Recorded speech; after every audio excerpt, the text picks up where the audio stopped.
Have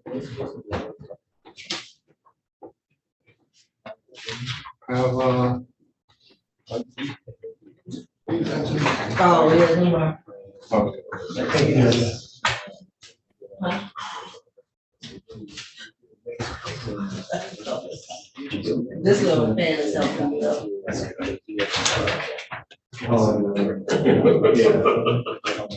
Yeah. Yeah.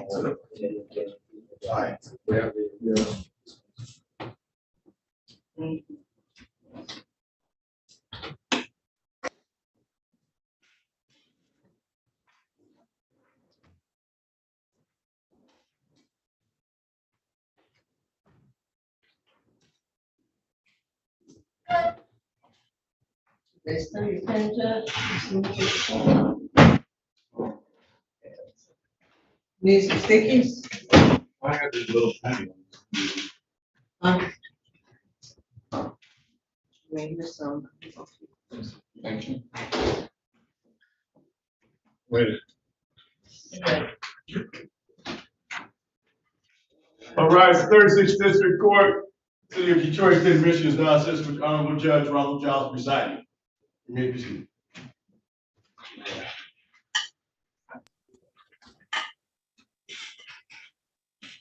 You doing PCCs out? You ready, Kim? Yep. Calling case number 2357438, the people of the state of Michigan versus Trevana Fletcher. Defendant is charged with count 1, larceny $1,000 or more, but less than $20,000. This matter is scheduled for a probable cause conference. Good morning, Judge. I was swearing on behalf of the people, P number P86590. Good morning, Your Honor. Veronica Walrad, P85665 with NDS Detroit on behalf of Ms. Trevana Fletcher, who is present via Zoom. Ms. Fletcher, if you could state your name for the record. Trevana Fletcher. Thank you. Counsel, pleasure. We would like to set this case for an exam date. I believe it's set preliminarily for Monday next week. That does work for me if that is still available for the court. All right, July 3rd at 9:15. Yes, Your Honor.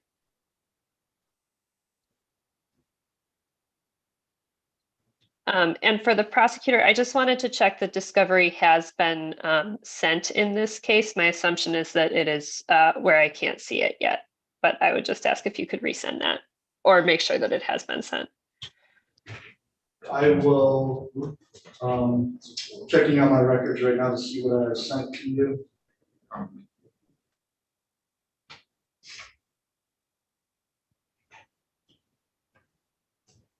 right, anything else? No, Your Honor, not on this matter. Thank you. Thank you. That concludes the hearing.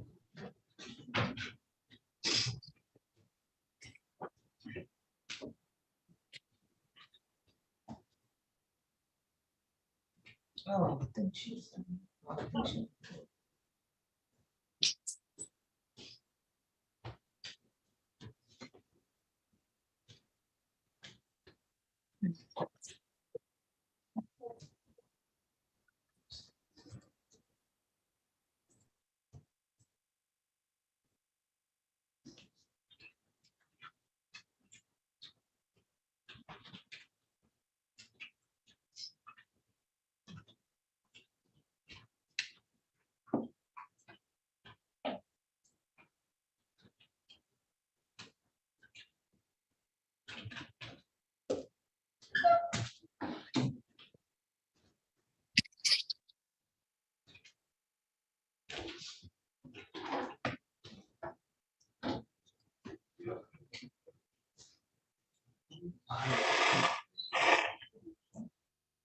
Hey, excuse me, did you say this? Show you? Yeah. What's up? Yeah. Unfortunately, we gotta come one day off. That is surprisingly okay. Whose idea was that? That was, It would have been nice if the court called on Monday. I wonder how many judges and people, attorneys can, like, Take that day off. I mean, the fireworks are tonight downtown Detroit. Yeah. My God.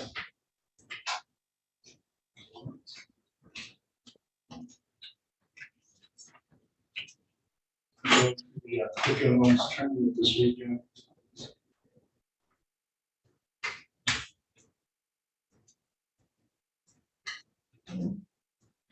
If you see on TV with Tony Finau, because the cooking lunch tournament in Detroit this weekend. Oh, okay. PJ Tour. I'm hoping to get a free golf ball. Throwing one to the crowd. And then I'll play it the next day. If they get the power back on, Yeah. power's all out over there. Oh, yeah, I saw videos on Facebook, those that storm came in quick.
Oh,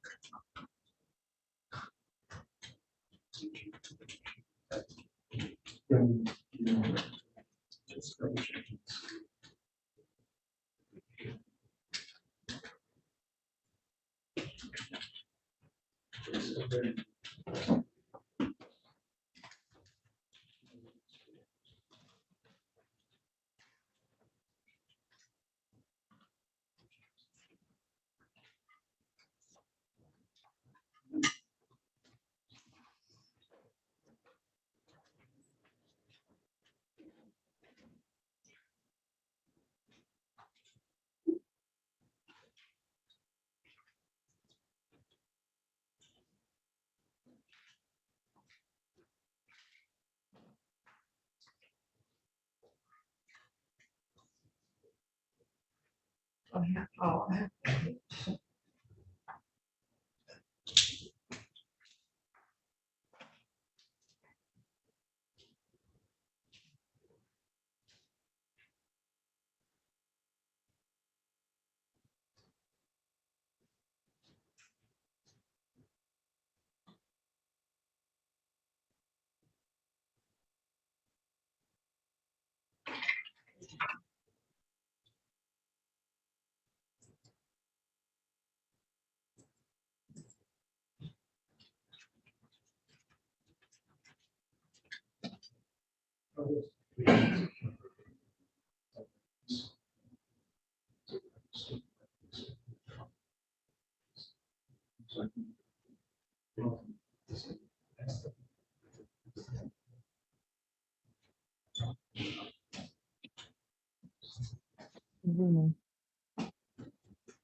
We got full screen. Size.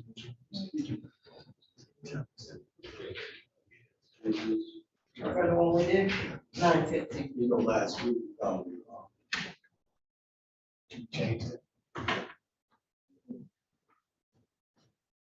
What do you mean? Last week, we issued it, so.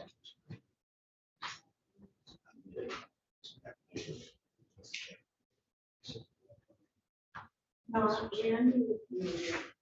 yeah. Oh, is that fair? Yeah. I know it's, yeah, yeah. No,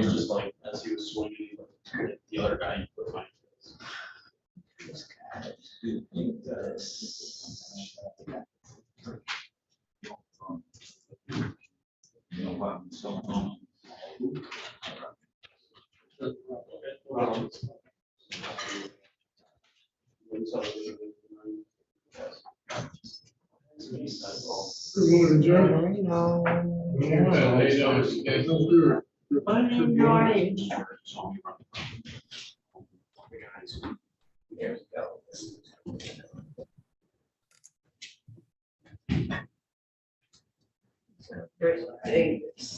you been doing there? Oh. Yeah, yes. Very good. You brought the heat on, man. You brought the heat on.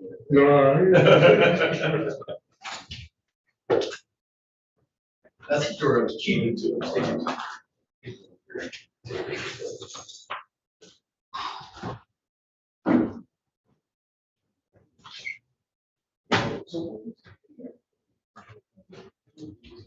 Right.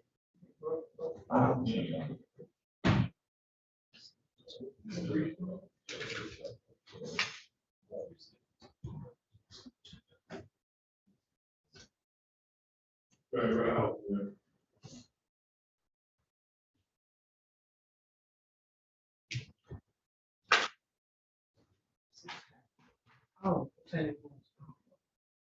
Good morning. Good morning. How are you? I am well. Monday morning. morning. right? You're on Brittany Davis, correct? I am. Is that I see the prosecutor in the courtroom, Yes. and I can't tell because he's so tiny from here. Who is the prosecutor? My name is Alex Waring. Okay, good morning. Yeah, I don't know that it's possible to do a breakout room, but I wanted to chat with you for a second about this. You want to chat with your client or the prosecutor? The prosecutor. Oh, yeah, I can't put you in the breakout. He's in the courtroom. Yeah. I don't have any problem. What I wanted to talk about, I don't have any problem with waiving on the CCW, but I don't understand the R&C charge. I'm taking a look right now.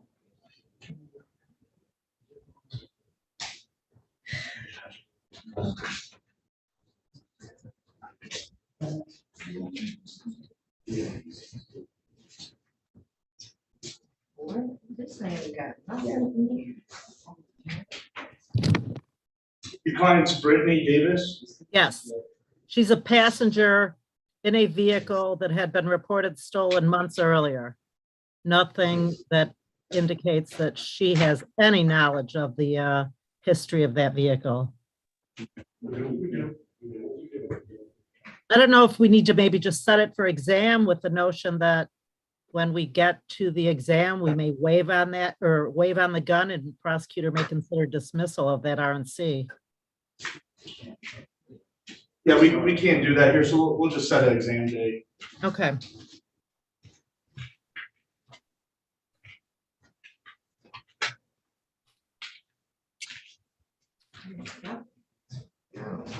Okay, you ready? Yes. All right. Calling case number 2156194, the people of the state of Michigan versus Brittany Davis. Defendant number 2 is charged with count 1, stolen property, receiving and concealing $1,000 or more. Count 2, stolen property, receiving and concealing motor vehicle. Count 3, weapons carrying concealed. This matter is scheduled for a probable cause conference. Good morning, Judge. Alex Waring on behalf of the people, P number P86590. And good morning, Maria Manarino, P39531, on behalf of Ms. Davis, who joins us via Zoom and consents to proceeding via Zoom. Ms. Davis, can you please identify yourself for the record?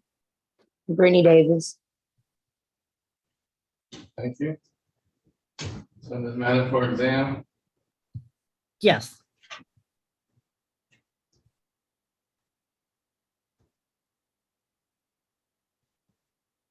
July 3rd at 10 o'clock. July 3rd. July 3rd, 10 o'clock. I mean, that's fine by me. I just actually thought that day was a court holiday, but Not for us. all right, we'll be there. Thank you. Yeah, Thank you. thank you. That concludes the hearing. All right, Ms. Davis, you can sign off. We'll be in touch. Okay, bye.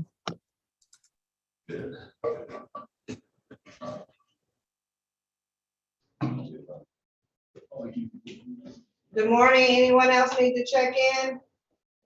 Morning, Kitty. It's Jackie. I'm here on Nashon Hardrick, but I believe he has a co-defendant and he's also in custody. I'd like to wait for him to be brought from the jail. You say you like to wait for him to be brought from the jail? Yeah, if he can be brought on camera. Okay. Let me see what's going on. It says Kobe on here. Oh, okay. Oh, schedule. All right. Kitty, was the Cody already assigned an exam date? No. Okay, I'll just hang tight then. Yeah, we kind of wait for both parties. What was the P number for fluctuations? Is 85665.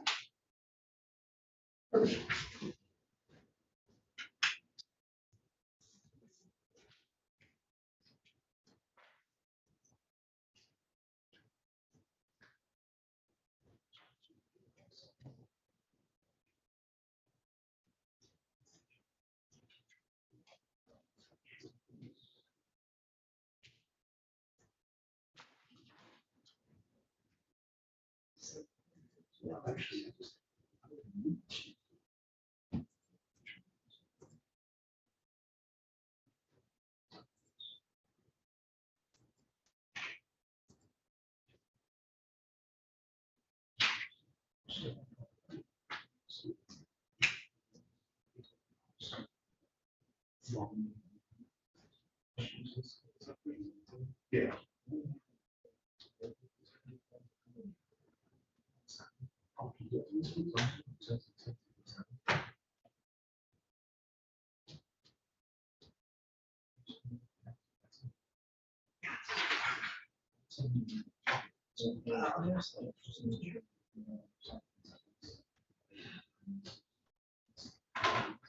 Yeah.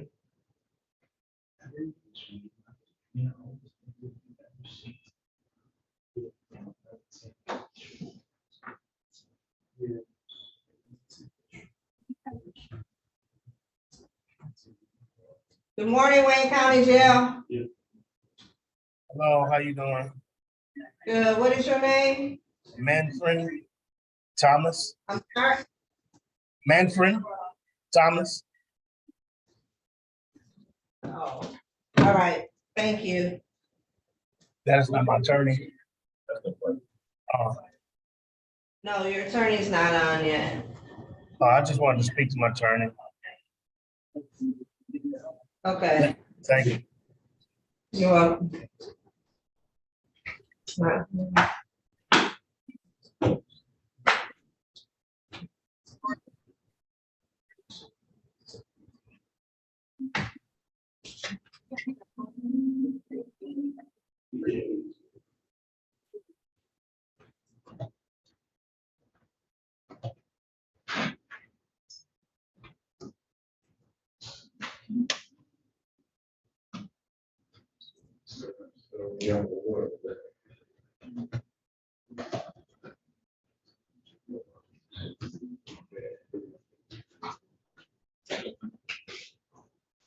It's gone.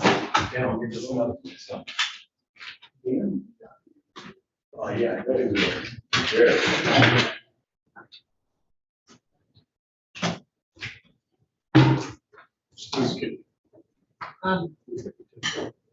The Wayne County Jail? Yeah. That's Mr. Thomas, Manfred Thomas. We have, four. wow, who's the fourth? Here we got Blunt, Clark, Thomas, and I think we have all of this. Well, Clark, Thomas. Thomas.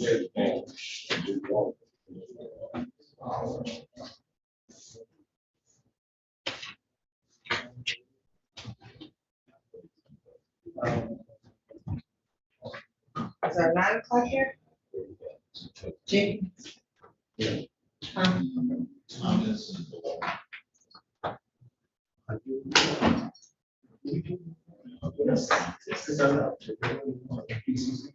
did Brittany Davis, were you in there? Y'all were here, we'll see. July 3rd at 10 o'clock. And we'll check and see. We'll make sure we're ready. Oh, you took one day off? I want to make sure I did. I thought exactly. Yeah. That's a good day to take off. I had, north and I probably moved back there.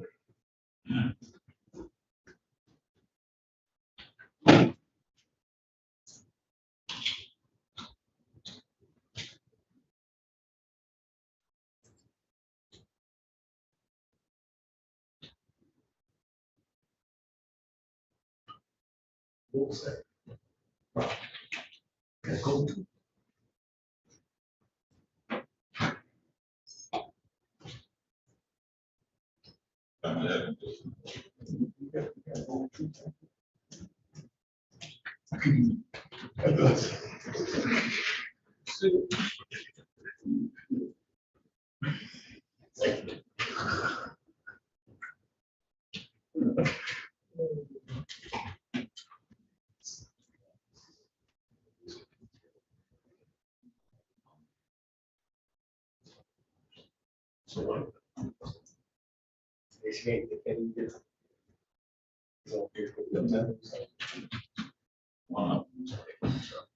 It's only 10.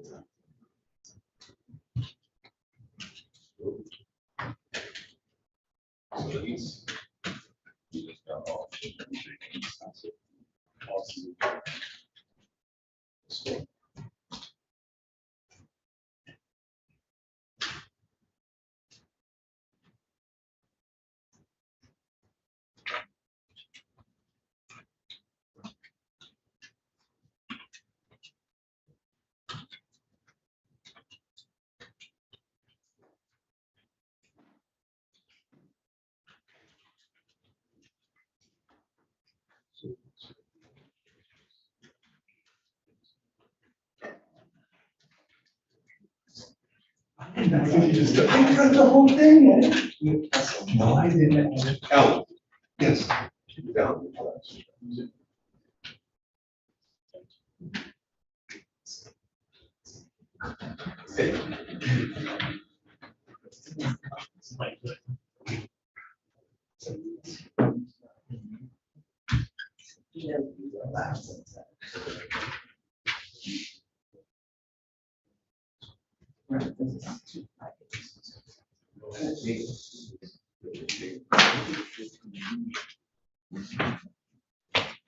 Wow, this one, they didn't send nothing with this. They didn't even send me a complaint or information, nothing.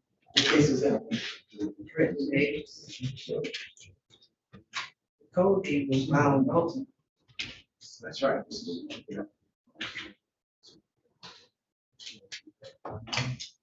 That's that arena came on? Yeah. Yeah. Oh, I wanted to chat with her until I heard her daughter's song. Oh, yeah. Was it bad? Yeah.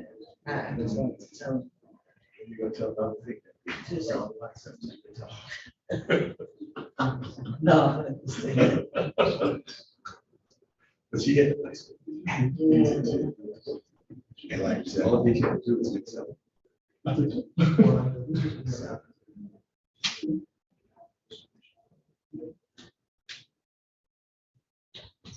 There's a problem.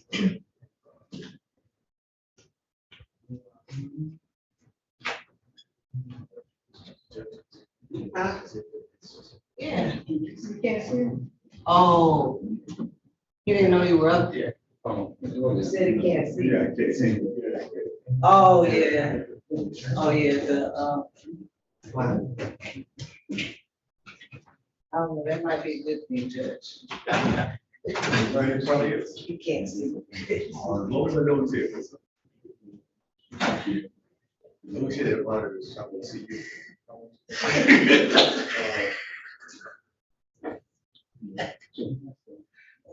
Oh, we can make that happen. Anytime.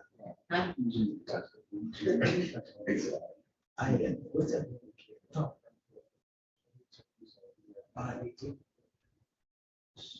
Yes.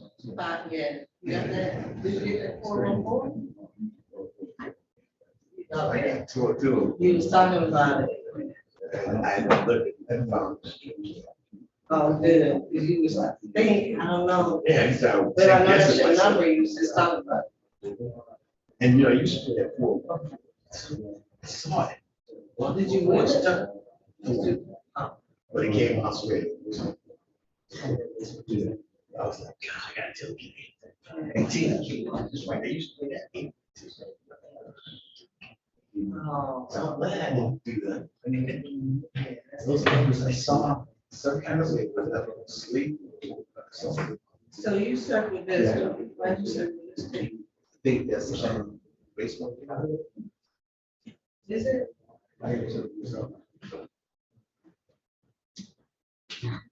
Let me see.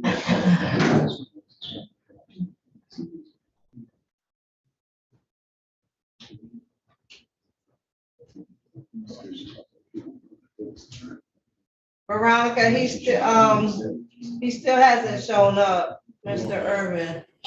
Yeah, he has contacted Mr. Kerry Martin and let him know that he is having some type of technical issue joining the Zoom. So I would ask if I could waive his presence for PCC. Oh, okay. Yes. Tyrone. Irvin. All right. Parties ready on Tyrone Irvin.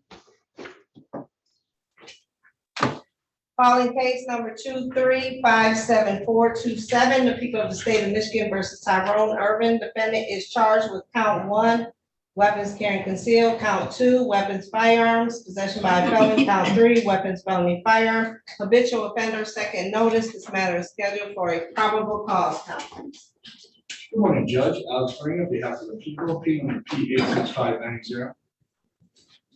Good morning, Veronica Walrad with NDS P85665 on behalf of Mr. Tyrone Irvin. I'd ask to waive his presence for the purpose of PCC. He has been in contact with Mr. Martin. Waive his appearance for the purpose of this hearing. Yes, Your Honor. Right. Pleasure. We, I believe, would like to set for an exam date, but I would like to ask the prosecutor whether discovery has been sent.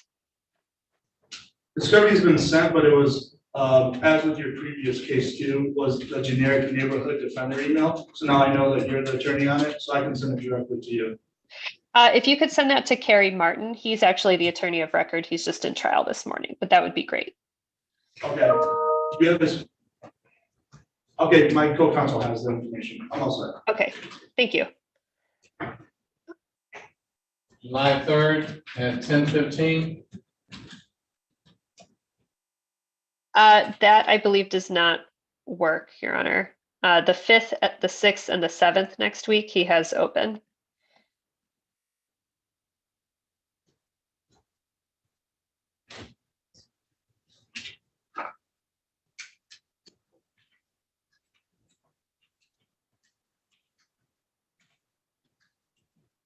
July 5th, 9 o'clock. Sure, Your Honor. Thank you.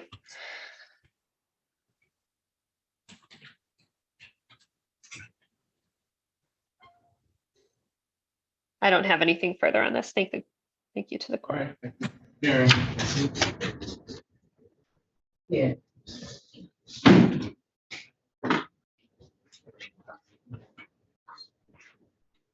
Okay, perfect.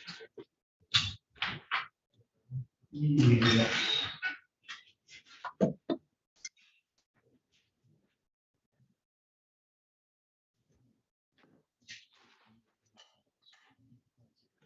Good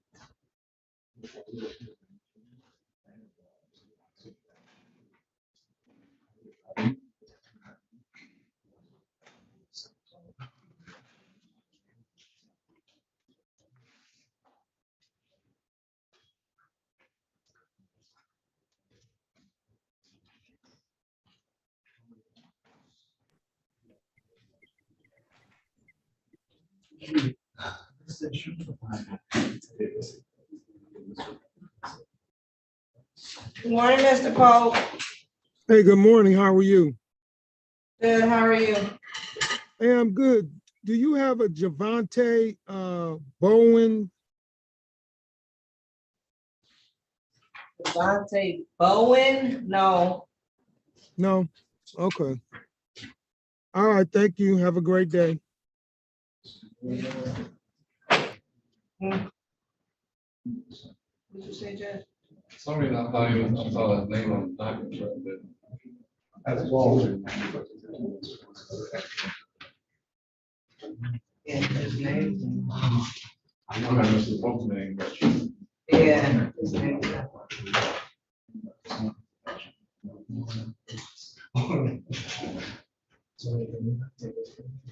Yeah.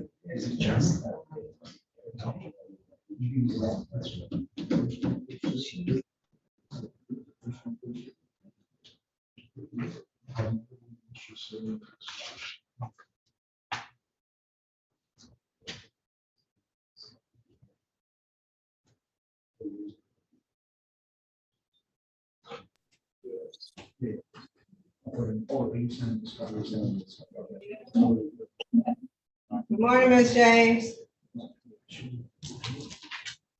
Good morning, how are you? Good, how are you? Good. I have Manfred Thomas. Yes, your client is in Wayne County Jail. He is on. Okay, Yeah, I think he wanted to talk to you. okay. Could we be putting a breakout on? Yes, absolutely. Okay, thank you.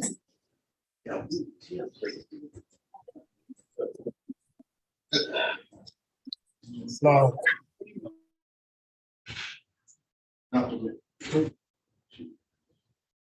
You have to accept the invite.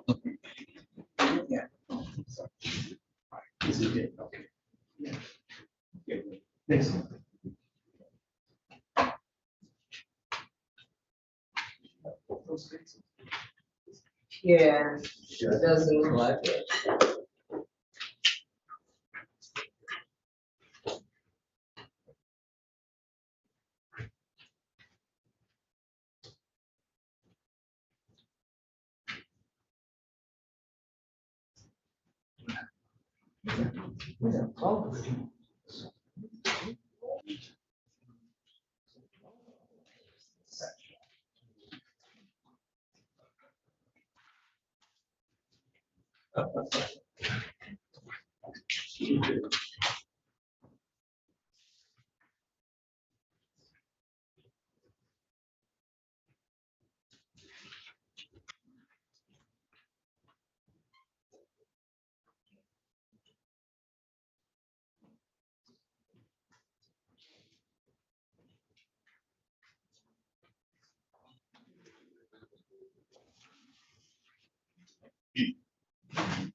Oh.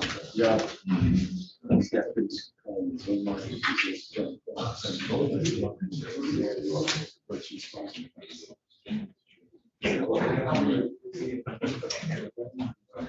Thank you. Did defense counsel think the judge you were gonna be in this week? Oh, no, I mean, I can find out. Yeah, our way. Yeah, probably a little comfortable. Yeah, they did. Yeah. It could be that he's scared of you, They are scared of me, you know, So, M&M, some shades. Yeah, see, That, man. They hear you. I did see the movie The Flash too, it was good. was it? Oh, yeah, Michael Keaton saved the movie. I'll get his butt. Yeah, that Affleck was terrible. I don't like that He guy. needs to stop being bad. I like it.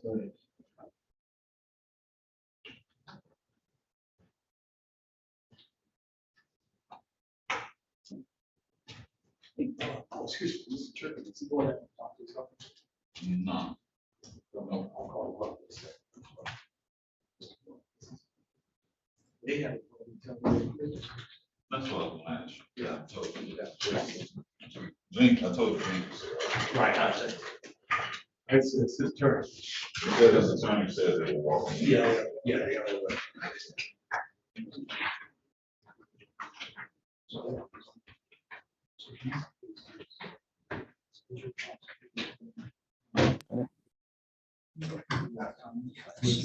you ready?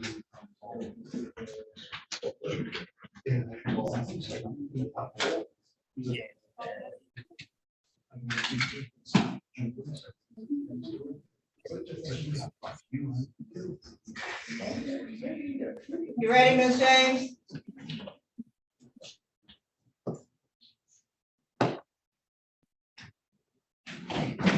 She's down. Ms. James, Yes, I'm ready. thank you. Ready, Kim? I am.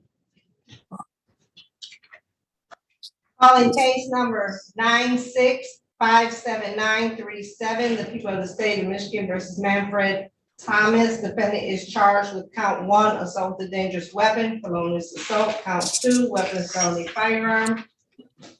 Also calling case number 96-58394, the people of the state of Michigan versus Manfred Thomas. Defendant is charged with count 1 and count 2, controlled substance, delivering, manufacturing cocaine, heroin, or another narcotic less than 50 grams. Count 3, weapons felony firearm. These matters are scheduled for a probable cause conference. Good morning, Judge Alexander, behalf of the people, P number P86590. Good morning, Your Honor. Nicole James, appearing on behalf of Mr. Thomas. Judge, can I ask the court, the first case that was called, what were the charges on that? I apologize. First case, Yes. assault with a dangerous weapon, felonious assault, felony firearm. Okay. Okay. I don't, Judge, I was appointed, I believe, on a drug case and a domestic violence case, but I'll appear on behalf of Mr. Thomas and get everything straightened out later. Right. Send these matters for exam. Yes, Your Honor.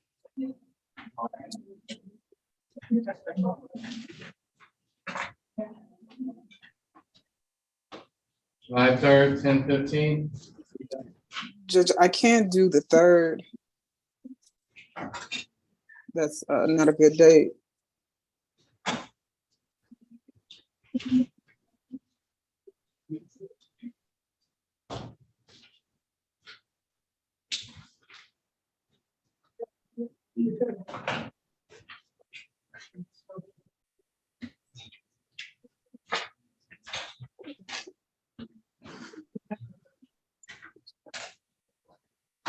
July 5th at 10 o'clock. That's fine, yes.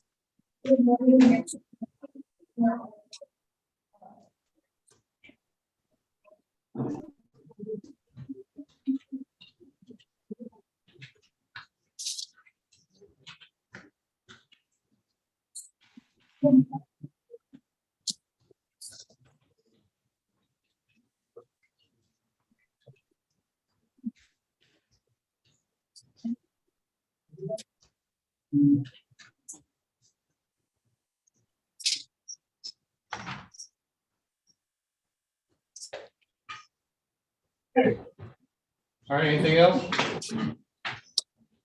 Nope, that is all, Your Honor. Thank you. Thank you. Thank you, Judge. Okay. Have a good one, everyone. You too. Mr. Thomas, that concludes your hearing. We'll be back on the July 5th at 10 o'clock for your exam. Saying, July the 5th? Yes, sir. Okay, thank you, sir. Yep, thank you.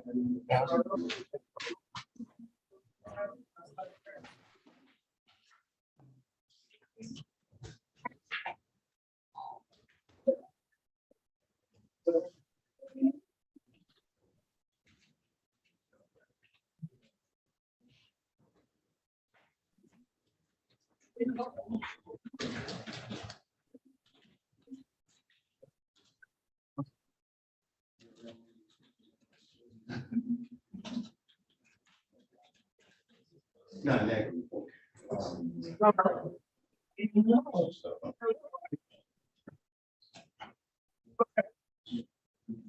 Good morning, your name? Nashawn Hardrick. Jackie, that's your client. You want a breakout room? Hey, Guard. Yes, I'd love a breakout room, Kitty. Thank you.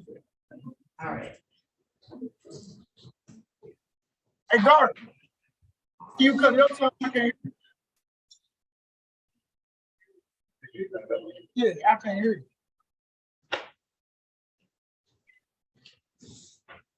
Trying to put him in a breakout room with his attorney, deputy. Thank you.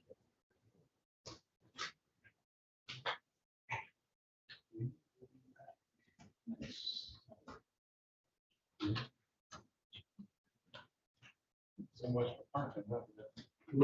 So much for parking. Yeah, we don't need that. Yeah, so this is 36. Good, how are you? You're bad. Just next to me. Just next to me.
Blood wasn't even on the list. I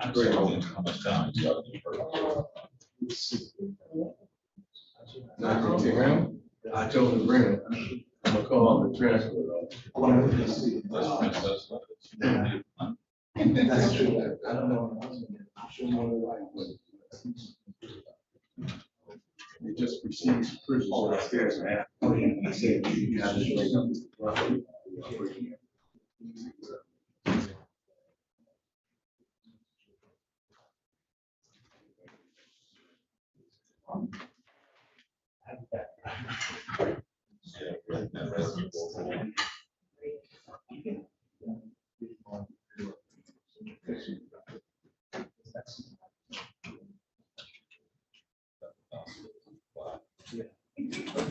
Kitty, did you get in touch with Cody's attorney?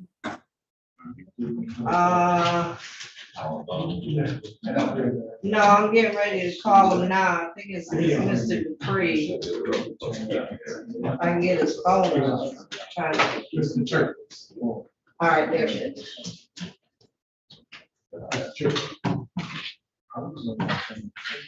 How are you?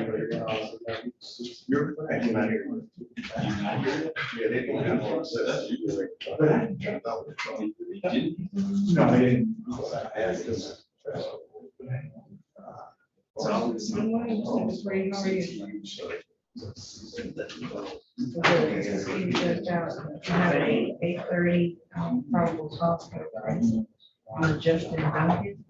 Can you zoom in now? Because you got co-counsel. Good morning. Or it's 2:33. How you doing? Yes. Yes. Okay. Okay. I called him. We'll see it. Whatever.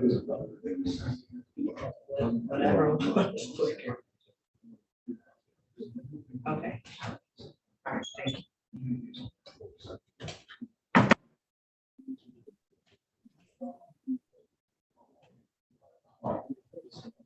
Mr. Dupree is getting ready to log on. Perfect. He was walking over here.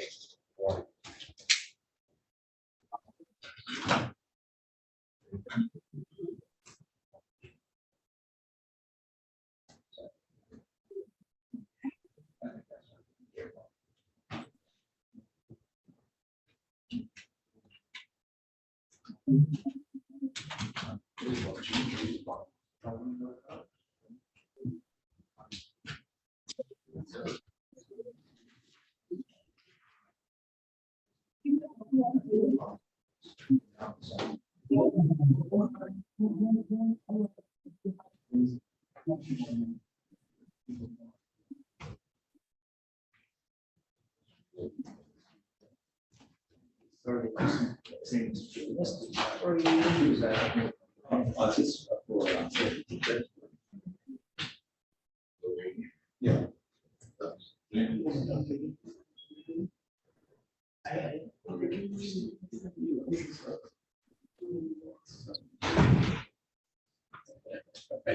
All right.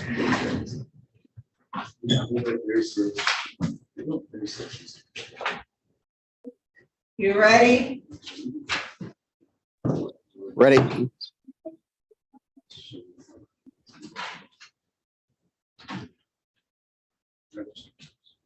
Calling case number 2357403, the people of the state of Michigan versus Nashawn Hardwick. Defendant number 1 is charged with count 1, robbery armed.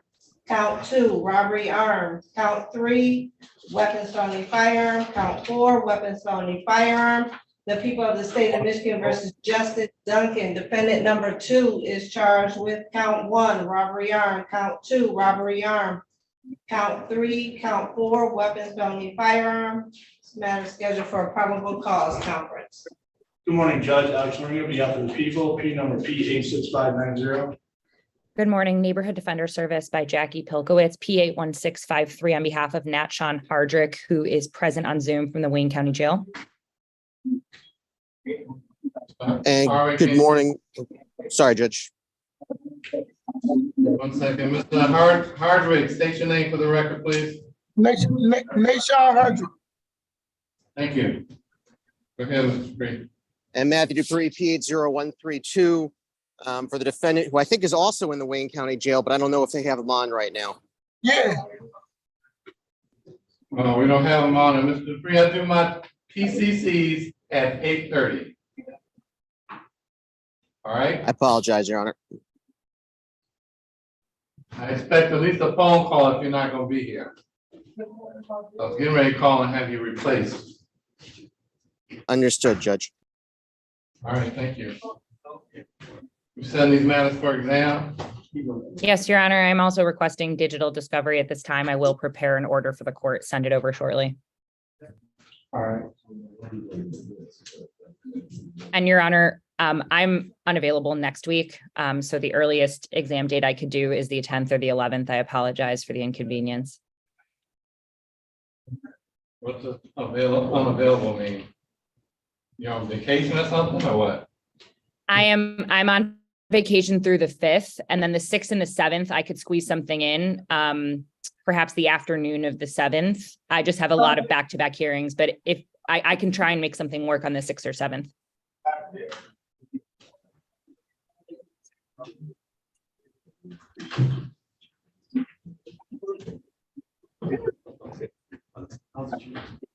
Do the sixth about 10:45, 10:30, well, 10:30.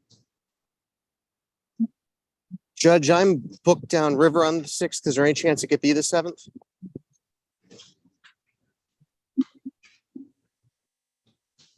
It's in the morning.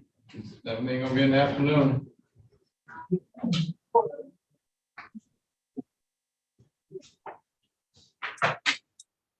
Judge, That's I not an I have issue. 3 hearings set for 9 AM on the 7th. I can try and make it work. But my preference would be for the 10th. Judge, the issue for me, I between the 6th and the 10th, if I have to choose, it's going to be the 6th. I have a jury trial on the 10th. Or the 7th. Sorry, Mr. Dupree. Oh. Does that work for you? Friday the 7th is good for me. What time did you say? 10 o'clock. I'll make it work, Judge.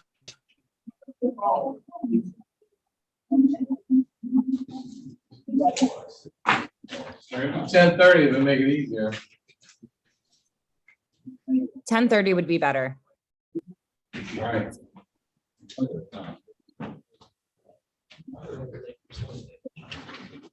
So 10:30 on July 7th. Thank you, Your Honor. Thank you. Thank you, Judge. May I address bond as to Mr. Hardrick? Mr. Hardrick?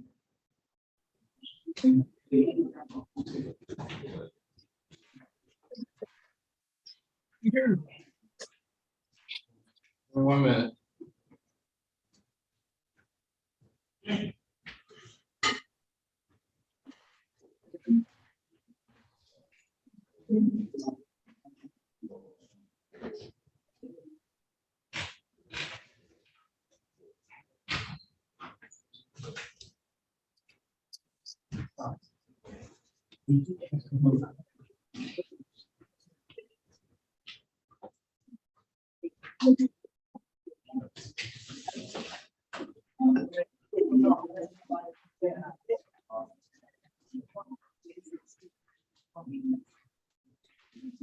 Go ahead.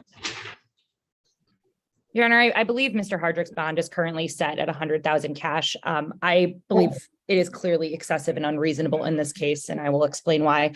I did not represent Mr. Hardrick at the bond redetermination hearing, so I cannot speak to what was shared there or what was not. However, I do know that Mr. Hardrick has no criminal record. He's 24 years old. He has autism, Your Honor, and did graduate high school through a special education program. He lives with his mother. I do not believe he's a flight risk or a danger to the community. And turning to the allegations in this case, I believe it's alleged that Mr. Hardrick was, quote, the getaway driver of this situation. I don't believe there's any allegation that places Mr. Hardrick with a weapon during this alleged armed robbery. Judge, given that this is honestly his first time ever having contact with the legal system, and of course he is indigent as evidenced by my appointment, I would ask the court to consider reducing bond to 100,000 personal bond with GPS tether and house arrest. I believe his mother and his sister. I'm not gonna give him a personal bond, not with these charges. I understand he has no history, but he has very serious charges also. The charges alone represent a threat to the community. Well, unless you got something better than that. I would just point, Judge, I hear the court. With regard to the likelihood of conviction in this case, I don't believe the witnesses are going to be able to identify Mr. Hardrick and point him on the scene. So I don't believe there is a serious likelihood of conviction, which is a factor this court is to take into consideration when addressing bond. If the court is not inclined to give a personal, if the court would consider reducing it to a 10% bond, that would be appreciated at this time. I share the court's concern that these are serious charges and that, but I do leave the discretion of the court. I do share these are serious charges and this is a danger to the safety to the community with these charges. Great. I got to get a certain part of what you said, and I dropped your head. I mean, all I heard was, I would share the court's concern that this is These are serious charges and a danger to the community, but at the discretion of the court.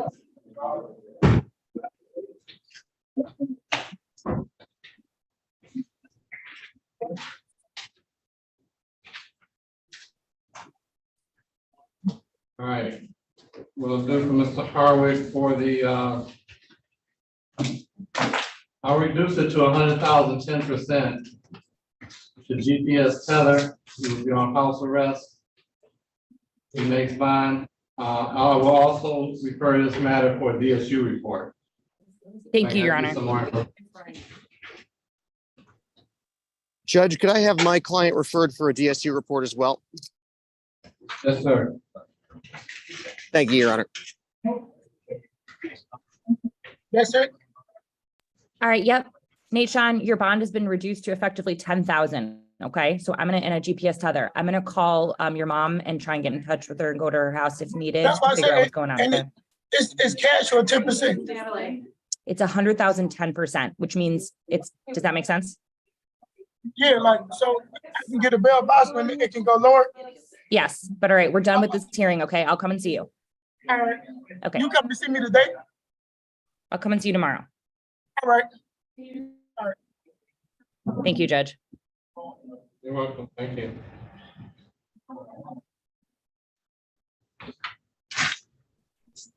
Mr. Gopar, are you ready? Yes, I am. Sorry, I was delayed. Are you waiving your client's appearance? Yes, I'll waive his client's appearance, and we will put, I have not received the digital discovery or any discovery at this point in time. I have requested that. I waive his presence. I have contacted him, and we would ask this matter be set for an exam. All right, let me call the case. Wayne County Jail, who was that? What is your name, sir? Justin Duncan. Okay, we just did. I mean, you can't see, it's the same page. Mr. Duncan, we're all set. Yes, ma'am. We handled your matter. Your exam is scheduled for July 7th at 10:30. July 7. July 7th at 10:30 is your next court date. So July 7th, that's next week. I ain't got, so that's it? Yeah, that's it. You tell the deputy to come get you. All right.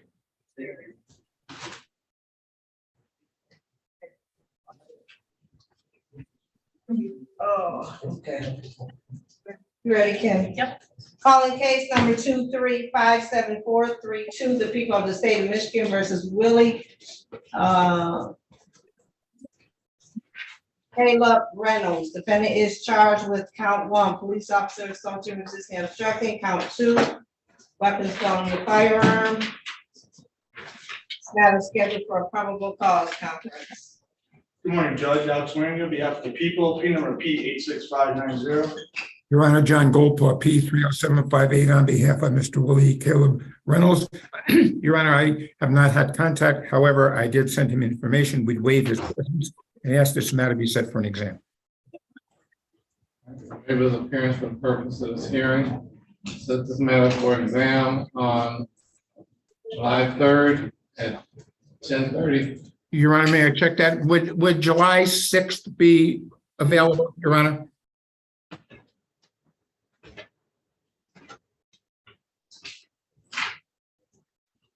Defense counsel, also your email that I have here. Yes. It seems there's an issue with it when I'm trying to send paper discovery. Is your email jjgoldj@aol.com? Do you have a different? Yes, it email? is. And I've had that problem before and I don't understand why. It says it keeps going to spam. I check spam and it's not there.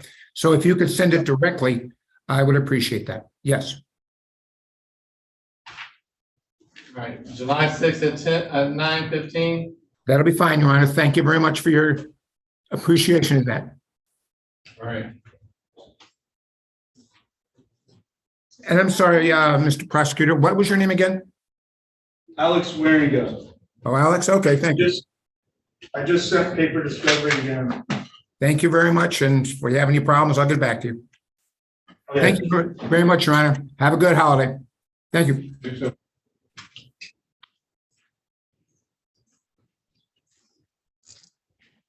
Anyone know if this defendant was out? I couldn't tell. There's the chart.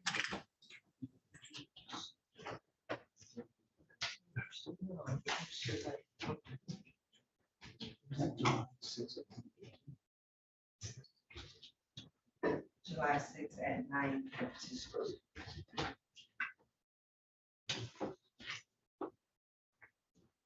Party's ready on Jenkins. Ready, Your Honor. Calling case number 2357282, the people of the state of Michigan versus Artis Jenkins. Defendant is charged with count 1, police officer assaulting, resisting, obstructing, habitual offender, fourth notice. This matter is scheduled for exam.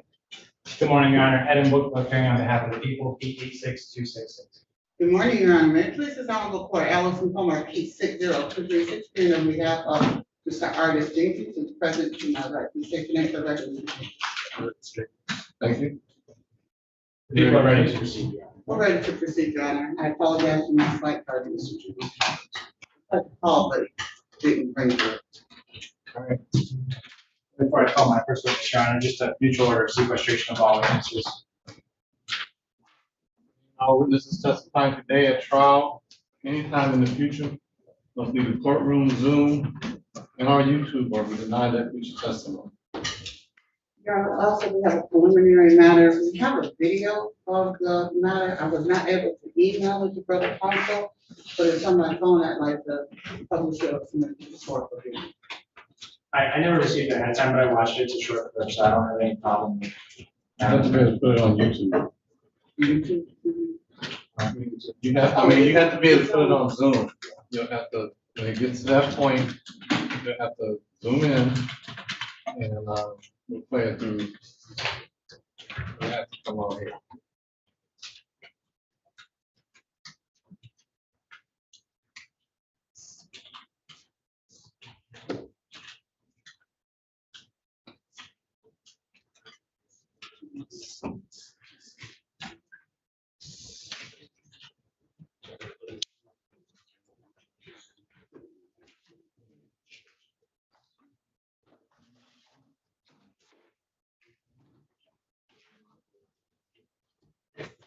All right, I'm going. Yes. The people call that first witness Officer Kyle Delaney.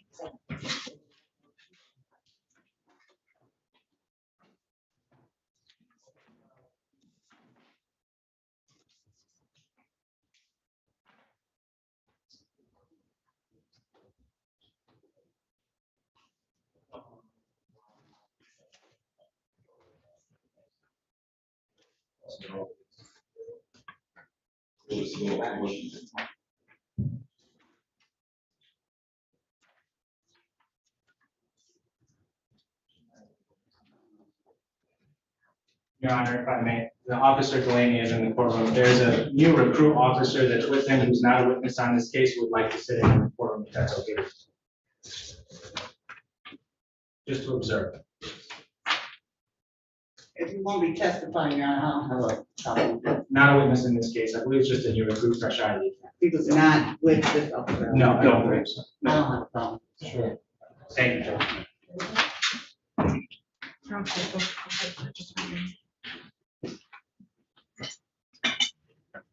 Okay. You swear or affirm to the truth, the whole truth, and nothing but the truth, so help you God. Yes, I do. First, you have a seat, please.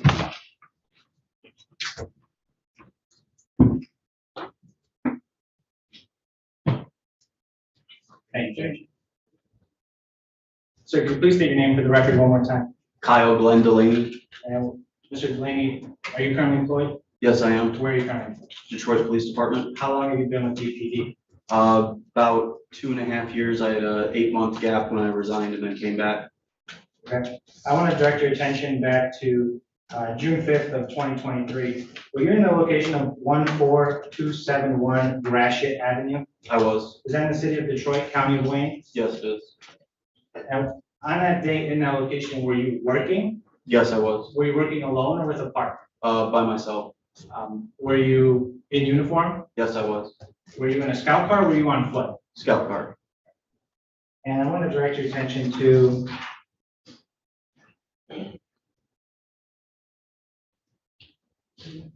just before 8 p.m. What, if anything, happened that might bring us in the court here today? The entire incident from start to finish? Just how it started. It started with a felonious assault occurring and a MVP occurring at the McDonald's, which then later on. Okay, stop. Okay, you're drawing a legal conclusion. Just say what you saw, not your interpretation of it. Okay? I was just saying what the police run was, Your Honor.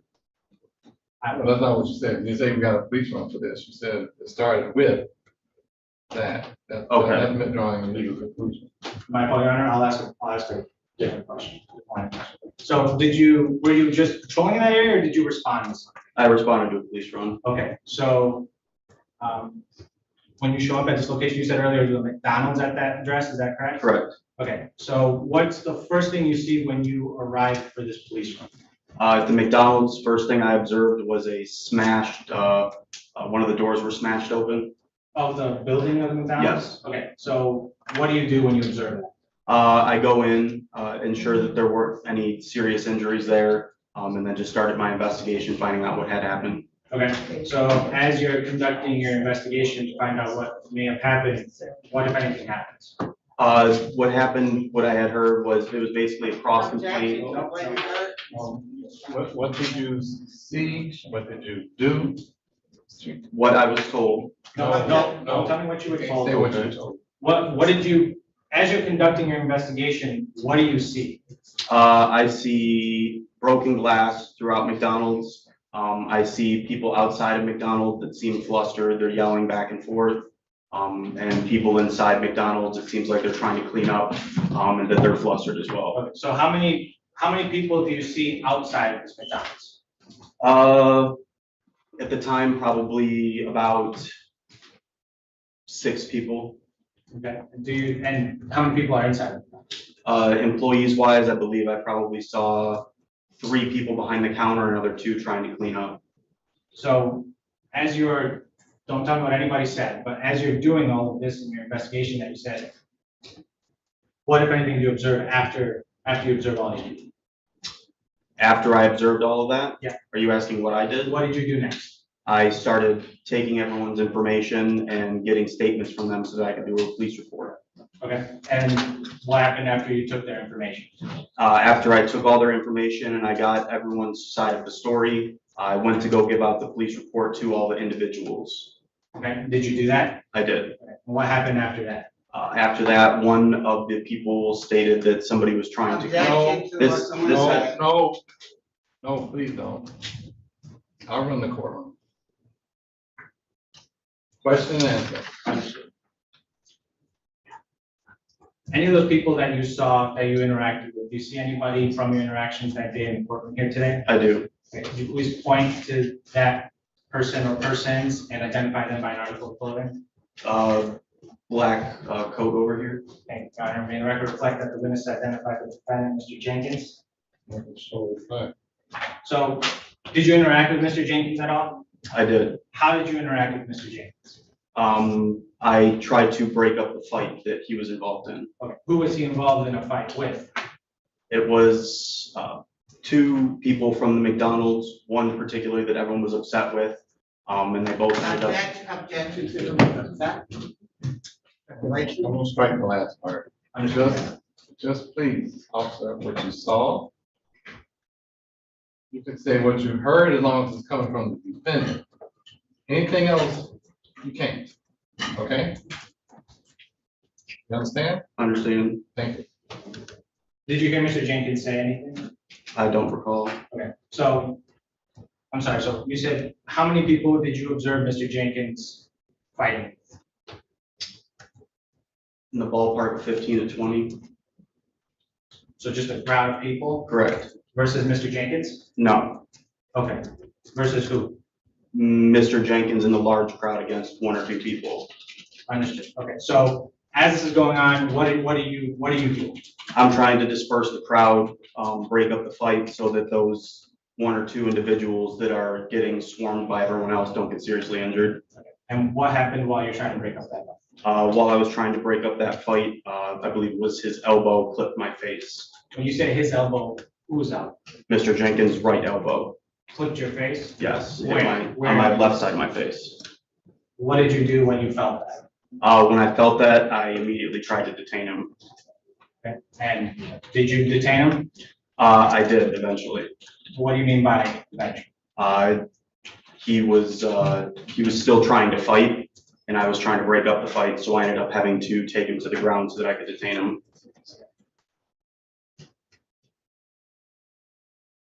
Were you injured as a result of Mr. Jenkins' elbow hitting your face? I didn't seek medical attention. Okay.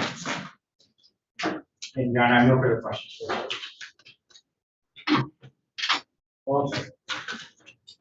Officer Delaney indicated that in your report that there were approximately 20 people outside, correct? Correct.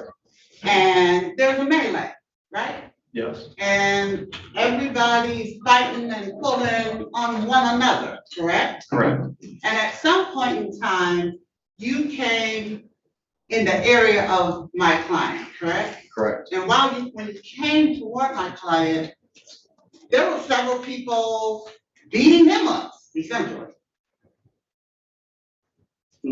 I don't recall how many people actually came after him. There were certainly more than 3, correct? Against him, I don't believe so. Okay, arms were swinging Yes. by multiple people. Yes. Some of those people were to your right and to your left immediately, correct? Correct. Some of those people right in front of you, correct? Correct. When, that was your first encounter with my client, correct? Yes. Okay. And, you indicated that you believe that it was Mr. Jenkins, correct? No, I know it was him. I just don't recall the exact way in which I was struck. Oh, so somehow something hit you. He did, yes. Okay. And you were behind my client, weren't you? I was to his, it would be like right here, to his right. She could not see you at the time you approached her. I don't know what your client can see or not. Pardon me, Your Honor? That's all speculation. How are you gonna know what your client can see or not? He could say where your client was, what direction he was facing, he could say what direction he was facing. He can't say what your client can see or not. I'll rephrase that, Your Honor, I'll set a foundation. You, Officer Delaney, were directly behind Mr. Jenkins, were you not? No. At the time of the arrest, I was. At the time of the incident, I was struck, I was not. If he was facing this way, I was about right here. Okay. And so. For the record, that's about 45. 45-degree angle to my right. Okay. What part of him did you see, of his head? Of his head? Yeah. I could see everywhere from probably mid-torso up. Okay, but could you see his eyes? He's not looking you in the eyes, right? Not looking me in the eyes, I can't say if I could see them or not. I wasn't directly. But he's not looking at looking at you like I'm looking at you. I do not believe so, but I cannot confirm or deny that. Okay. When you approached him, he's swinging back at other people, right? Yes. Okay. And there were multiple people, at least 3 people, swinging on him. It was a wild melee. It was a large melee, yes. Okay. And you indicated that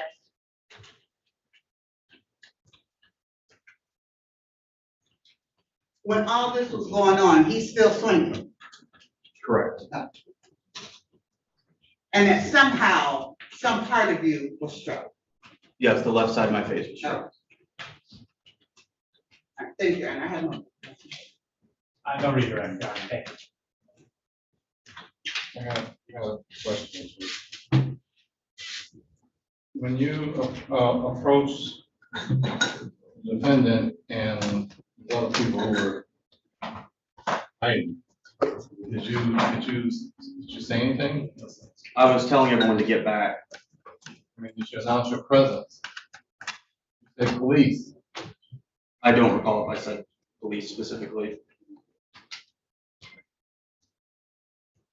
All right, any questions for you, Mark? None from the people, yeah. No, no, from defense, Your Honor.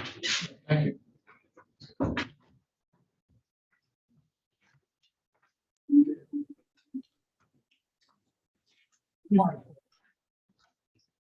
Thank you, Judge. The people have no further witnesses that will rest.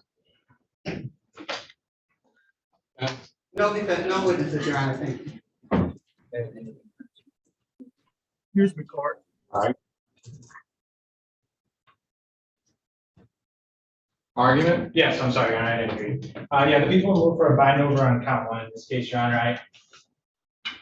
Very simple transferred intent, argument on my part. In this case, Mr. Jenkins has testified. Well, no, this is assaulting a police officer. You can't transfer intent on that.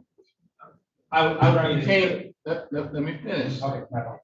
Because the intent has to be, well, you can't transfer part of the intent. Now, if he had announced his presence and said, hey, I'm a police officer, stop, everybody separate, et cetera, then that's letting the defendant and the people there know who he is. But if he doesn't say anything and just, if he just says, everybody break up, and he goes to get in the middle of this and gets hit, how do you get the knowledge? The element is that the defendant knew that that this was a police officer and he was acting in relationship to his duties. That's an element of the offense. Understood. So my argument with that would be that Officer Delaney is conducting an investigation to something unrelated to, I'm assuming, unrelated to this whole issue that we're in court with today. He's talking to people inside and outside the store. He's getting statements, issuing police reports, and he's in full uniform the whole time. He just got out of his squad car. There's knowledge that there's a police officer in the area. That don't give the knowledge of this offense. I understand the court's position, Your Honor, but in this case, a fight breaks out, the officer attempts to break up that fight, and he's hit in the face, he's assaulted. And I would argue, and I understand the court's position, completely. I would argue that Mr. Jenkins is fighting somebody or somebody's else, multiple people, and in that, while he's throwing hands, like was testified to on cross-examination, he hits the officer in the face with his elbow. Technical violation of the law. He assaulted a police officer. It's not a technical violation if you don't meet all the elements. I understand. You have to show knowledge.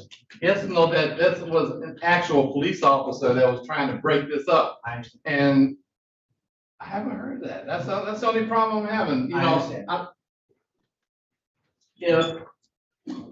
I understand that he would know that there was an officer in the area, but at this point, he's fighting 2 or 3 people. Right. And the officers. 2 or 3 people are swinging at him. Hold on. They're swinging at him, and he's swinging back. I understand. And now the officer comes at him from the side. He doesn't say, I'm a police officer, break this up. He doesn't announce his presence. He doesn't say, who he is. So far, all I got is that he knows someone else is coming at him from the other side. I understand, Your Honor. And like you said, there's a technical, he gets hit with an elbow while he's swinging at someone else. Yes. Where I gotta have knowledge. I understand, Judge. That's my argument, and I'll leave it in the court's hands. Thank you, Judge. Okay. Thank you, Your Honor. Your Honor, MCL 750.81D1, prosecution has to show that the defendant assaulted the officer, but not just that, and that the defendant knew or had reason to know that the person he was assaulting was a police officer, and that he was fulfilling his duties. Section 750.81D7A defines obstruct as the use or threatened use of physical interference or force or a knowing failure to comply with a lawful command. The statute also, Your Honor, requires proof of mens rea, meaning that the defendant specifically intended to obstruct or assault the police officer. Your Honor, the evidence here shows that there's a melee. People are fighting, it's 20 people fighting each other. People are on one another, both immediately to the left and right of the officer as well as to the front of the officer. And the officer really does not know where that elbow came from or who hit him. He knew where it came from. He was quite clear on that. He was clear on that issue. Your Honor, but he states that in the process of the swinging at another party, that this elbow struck him to the left. And I think even for probable cause purposes, Your Honor, there's no probable cause that it was my client who did that. And not just that it was intentionally done to this police officer with the willful intent to assault the police officer. Evidence is not here, Your Honor, just for probable cause purposes, I'll ask the court to dismiss this matter. Briefly, just to say, Your Honor, this is a preliminary exam, probable cause purposes. We have an officer in uniform talking to multiple people, fight breaks out, he gets hit. I would argue again, like I said before, Mr. Jenkins probably would know as the probable cause standards that this was an officer and then he threw that punch at him. And I'll just leave it at that. Thank you. All right, before having heard testimony, argument, find this as follows. I heard from Officer Kyle Delaney that on June 5th, 23, sometime before 8:00 p.m. in the area of 14271 Gratiot in the city of Detroit, at McDonald's there. He was in full uniform and a scout car. Responded to McDonald's on police run. Got there, he saw a smashed door. There was glass, there were people inside and outside that he described as being flustered. He started taking information and statements from different people. And then he saw a fight in the crowd. Several people fighting. The defendant was, he said, in a fight with at least 2 people. He tried to break up the fight. In that process, he got clipped in the face with the defendant's elbow.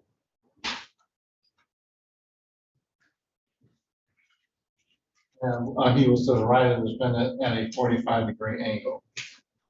And then he then had to take the defendant to the ground.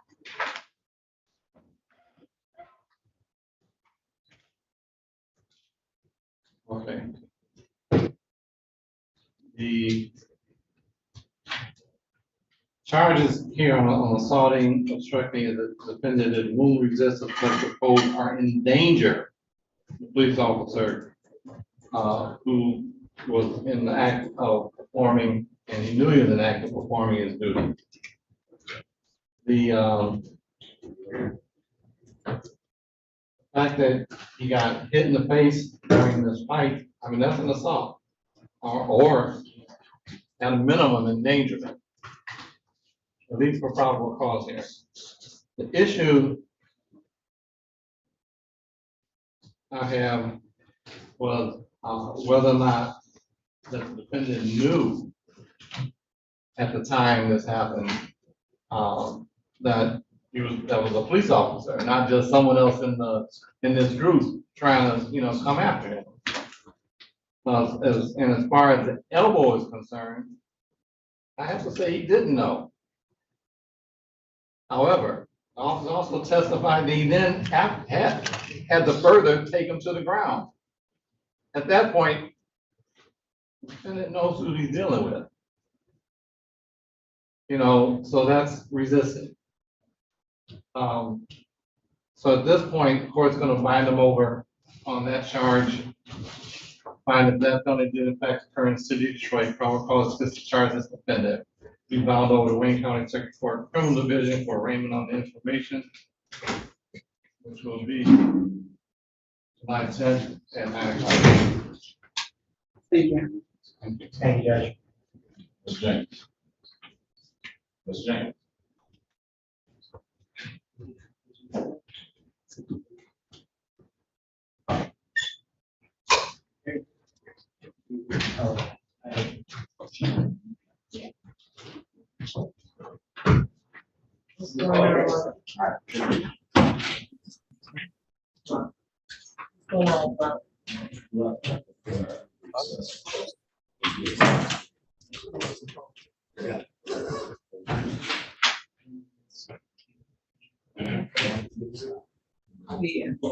Yeah, one guy, we got one piece of steel.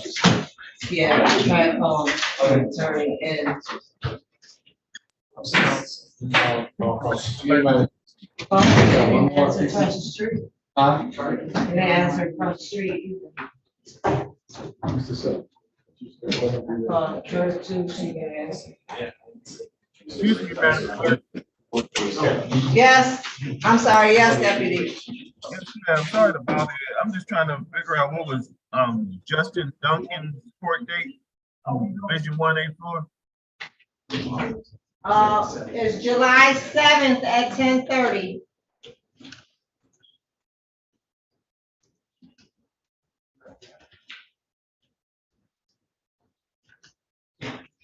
Got it? Continue. I'm sorry, did you say something else? Was his bond continued? Yes, bond is continued. Thank you, ma'am. DSU gonna be ordered. They did, the judge put in an order for a DSU. Thank you, thank you, Madam Clerk. All right, Thank you, take care.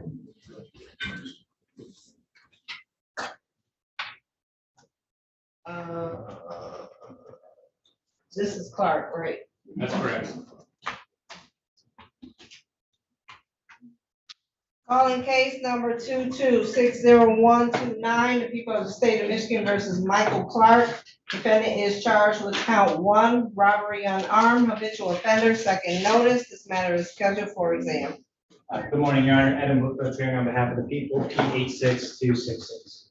Good morning, Judge. Neighborhood Defender Service by Andrew Sullivan, P84261. Here representing Michael Clark, who is present here in court from the Wayne County Jail. Mr. Clark, can you state your name for the judge? Michael Marcel Clark. Thank you. All right, you ready to proceed? No, Your Honor, people are not ready to proceed in this case. Ms. Latasia Cutts failed to appear. She was subpoenaed. She did indicate to my victim advocate over the weekend that she would not be appearing. So just for the record, people are not ready to proceed. Given that, Judge, we move to dismiss for the people's failure to produce necessary witnesses. Matters dismissed without prejudice. Thank you, Judge. Thank you. So, did we ever get Mr. You gotta write it. Yeah, he's next. Yeah, we're talking about Ronald.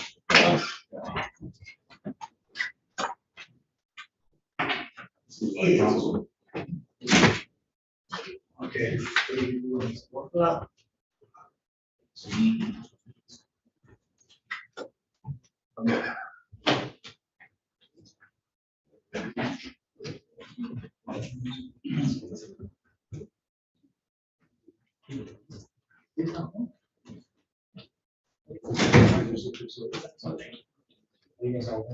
You ready, Kim?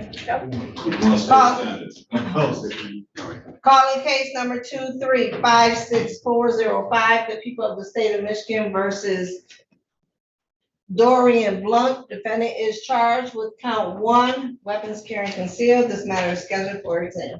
Good morning, Your Honor. Adam Booker appearing on behalf of the people, T86266. Good morning, Your Honor. Samuel Charikian appearing on behalf of Mr. Blunt, who stands before the court. Sir, state your name, please. DeLorean Martinez Blunt. Judge, my P number is 29888. We're ready to proceed. We ask for sequestration. The people are also ready to proceed, Your Honor, and would second that motion with the exception of my officer in charge who's standing in the courtroom to my left and will not be testifying. We have no objection to that, Judge. All right, and we can testify today or tomorrow, anytime in the future will be the courtroom. That includes YouTube and Zoom. Or be denied that future testimony, give exception to the officer in charge. Thank you, Judge. The people will call their first witness, Officer Trevor Dorsey.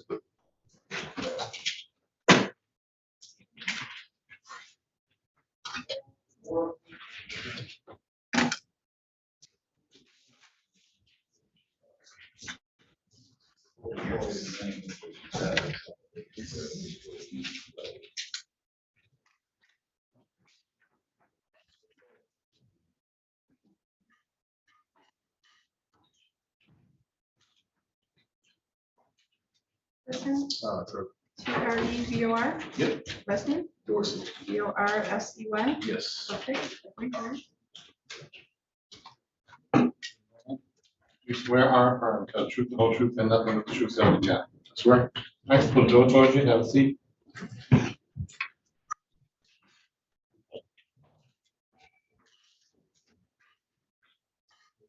Thank you.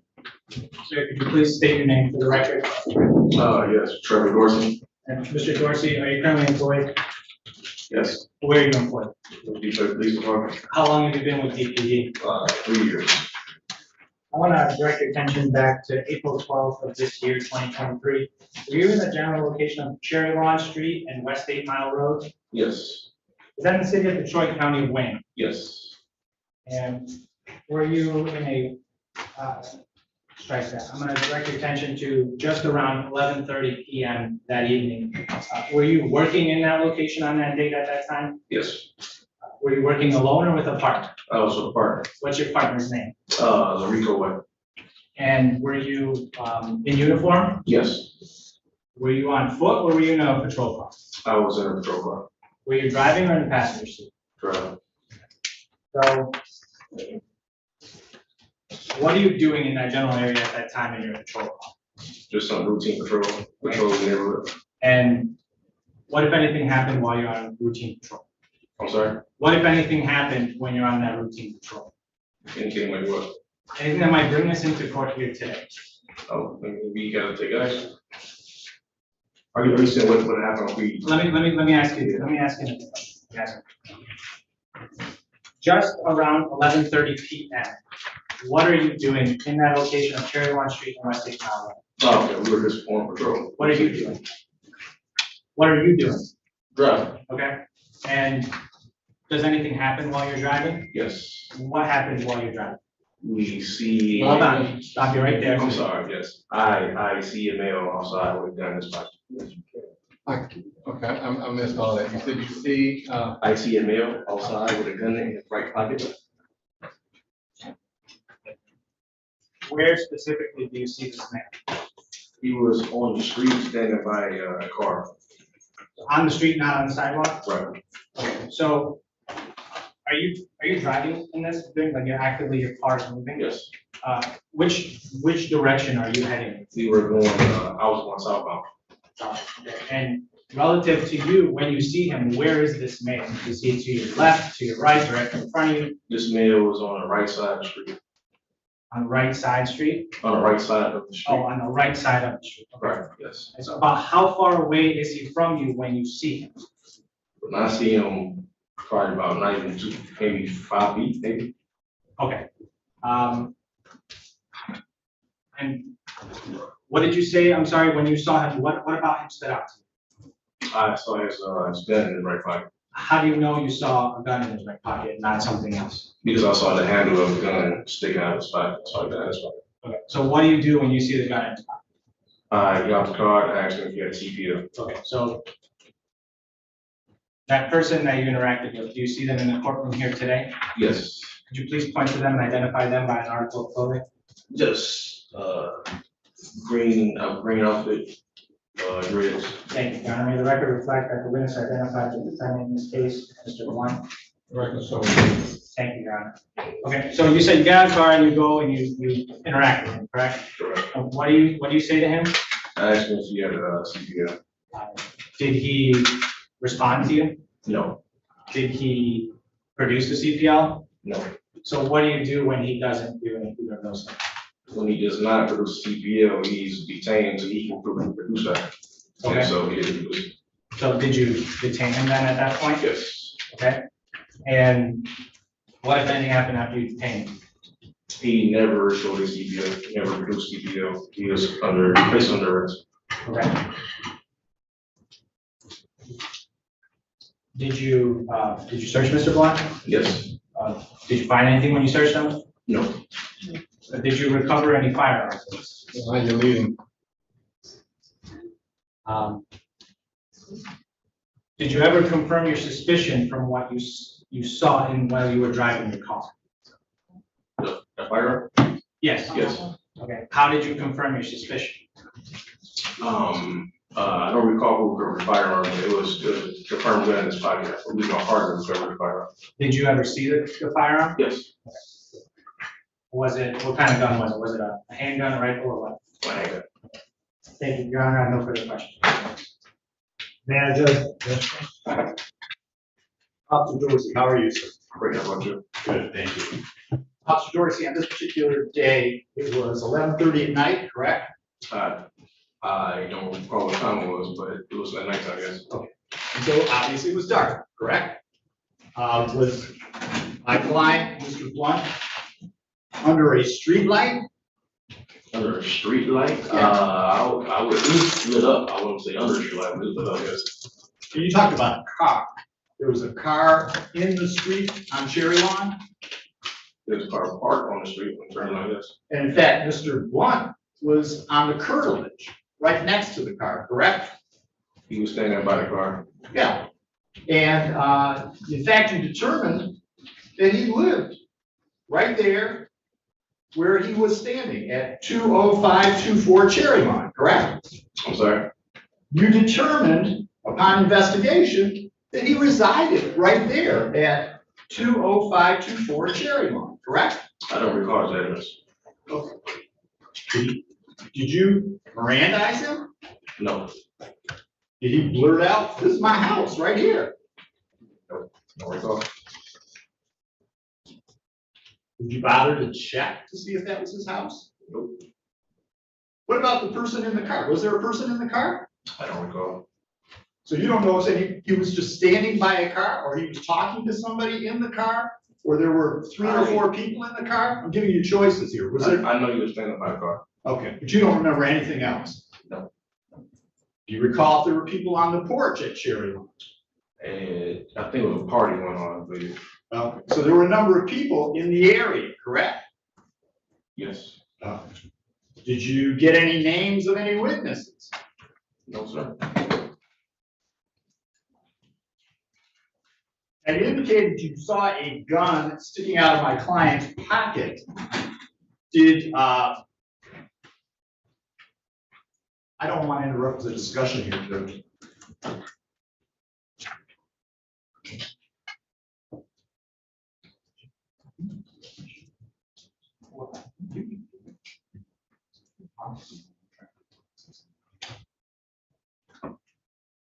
I'm sorry, Judge. You indicated you saw a gun handle sticking out of the pocket of my client, is that right? Right. What color was the handle? I don't recall what handle. And how far were you from my client when you made this observation? Maybe about 5 feet. Was your vehicle moving? When I saw the gun, I stopped. So when you made this observation initially, the car was moving and you were driving it, right? That's correct. Okay. Were you looking past your partner to observe my client? No, when I was driving southbound on Cherry Lawn, I saw him sitting at the car with the gun in his pocket. That's when I stopped. And your client was to your right, true? Right. And my client was to your right as well, correct?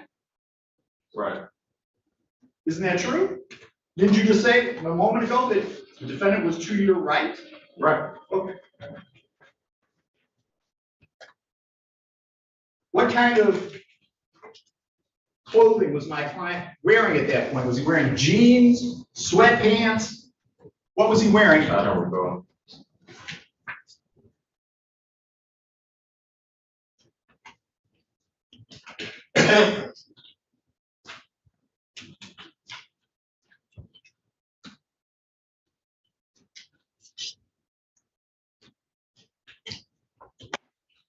When your vehicle stopped, my client didn't take off running, did he? He attempted to walk away with an accident and get a CPO. Well, I didn't ask you that. I asked you to run.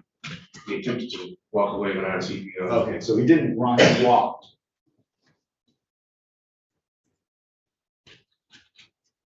And he walked toward the house on Cherry Lawn, right?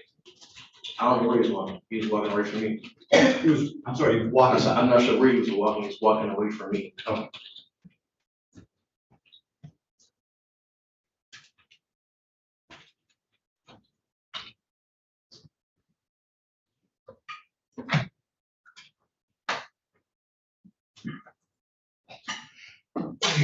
was the weapon that you're talking about, was that in his front pocket, his back pocket, or don't you recall?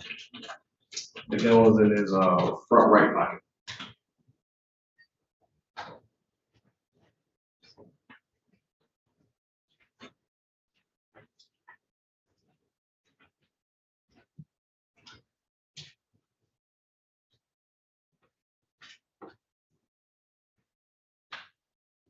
I have nothing further, thank you.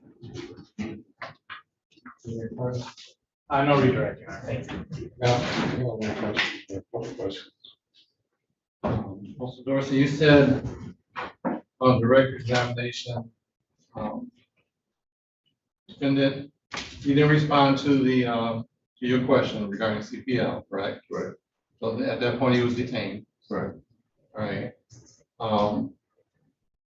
You said you didn't recover the weapon, correct? Correct. Did you see who recovered the weapon? I don't remember. It was about 4 of us there. Either my partner did it or assistant did it. So you don't know who recovered the weapon? No, I don't recall it. Okay.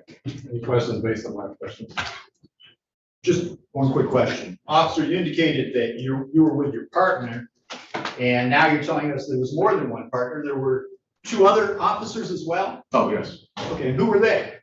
Officers Dowd and Officer Newman. And were they in a separate car? Yes. Were they following right behind you when you were doing this routine patrol? No.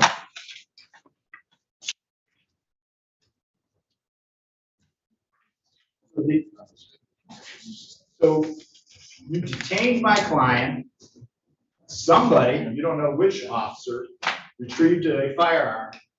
And during that period, another car came up. Is that what you're saying? Yes. So how long were you out there before anybody recovered the gun? I don't recall how long he was out there. Well, can you narrow it down? 5 minutes, an hour? Maybe 10, 15 minutes, maybe. I don't recall the time. Before the gun was recovered? I'm sorry? Before the gun was recovered? Oh, I don't recall, sir. Okay.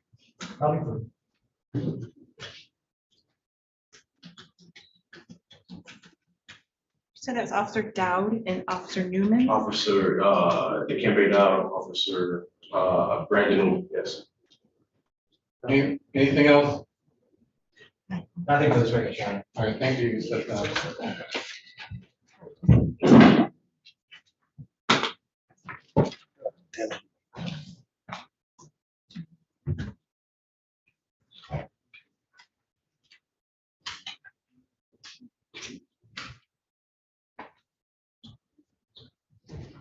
Any more witnesses? Yeah, Your Honor, people would call Officer Larico White.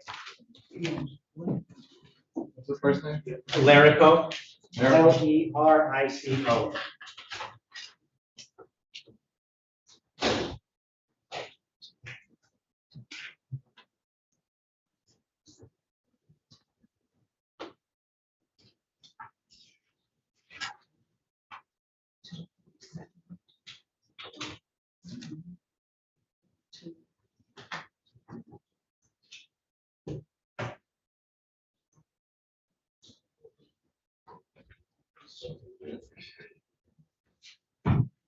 WHIT.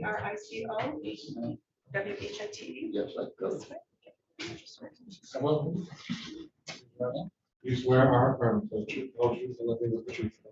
Yes, sir. All right, pull the door towards you, have a seat, please.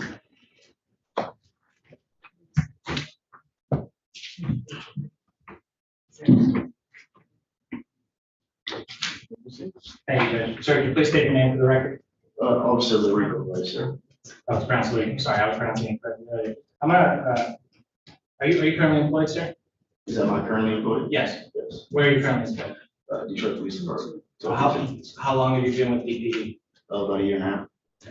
I'm gonna direct your attention back to April 12th of 2023. Were you in the area of Cherry Lawn Street and West 8 Mile Road? Yes, sir. Within the city of Detroit, County of Wayne? Yes, sir. Were you working in your, at that location at that time? Yes, sir. Were you working alone or with a partner? With a partner, sir. What's your partner's name? Officer Trevor Dorsey. And were you in uniform? Yes, sir. Were you on foot or in a squad car? We're in a squad car. Are you driving or are you in a passenger seat? Passenger seat. Is there anybody else in the car with you?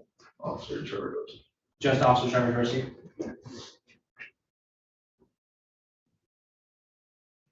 When you're in patrol, excuse me, when you're in that general area of Cherry Lawn Street and West 8 Mile, do you observe anything while on patrol?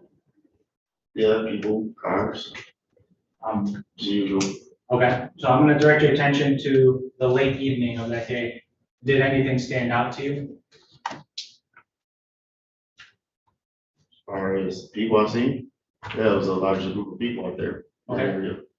In that general, okay, so what did you do when you observed that large group of people? Just do what I normally do, just look at everybody. Okay. And I'm sorry, I didn't catch the end of that, Judge. He said he does what he normally does, he observes everybody. Okay, thank you, Judge. Okay. And so after you're observing all these people, does anything stand out to you about them? Yes, I did. I observed a man that handled a handgun in a man's pocket. Okay. What did you do when you observed a man with a handle in his right pocket? I believe my partner yelled out, "Hey, that man has a gun." So we got out of our car and escaped. Okay. Did you investigate that individual? Yes. Do you see that individual in the courtroom here today? Yes. Could you please point to them and identify them by an article of clothing? Yes, that gentleman right there, to be sure. Thank you, Your Honor. May the record reflect the said it by the defendant. Thank you, Judge. So when you step out to investigate him, what do you do? We asked him if he had a permit to carry his gun. What did you do? Concealed. You said we, what did you do? Oh, my partner asked him if he had a permit to carry that gun concealed. Did Mr. Blunt respond to you or your partner in any way? He responded to my partner, I don't remember his exact words. Okay. What did you do after he responded to your partner? My partner began placing him in handcuffs. I retrieved the handgun out of his pocket. Okay, which pocket was it in? It was his right pocket, right pants pocket. In the front? Yes. Okay. What was it that you recovered? It was a handgun. Okay. Did Mr. Blunt ever produce a concealed pistol license? No, sir. Did he tell you he had a CPL? No, sir. Your Honor, I have no further questions of this witness. Officer White, you indicated that you were working with a partner, Officer Dorsey, that night, correct? Yes, sir. And in fact, there was another car directly behind your car, police officers. Yes, sir. Okay, and so you were in tandem. In other words, your car was out front and these other officers were right behind you, correct? Yes, sir. And who are those officers? I believe that was P.O. Brandon Newman and P.O. Dikembe Dow. And all four of you officers were on routine patrol going down this street, correct? Yes, sir. And you saw a bunch of people on the street, correct? Yes, sir. Okay. And you say you saw my client on Cherry Lawn Street, correct? Yes, sir. In front of a house at 20524 Cherry Lawn, correct? Yes, sir. And he was on the curtilage of that property adjacent to a vehicle, correct? Yes, sir. And was there anybody else in that car? I had them call, sir. I'm sorry, you don't recall? No, sir. Did you get any names? You say there were a bunch of people out there. Did you get any names you might have witnessed what happened there that day? No, sir. Sorry, that was a no? No, sir.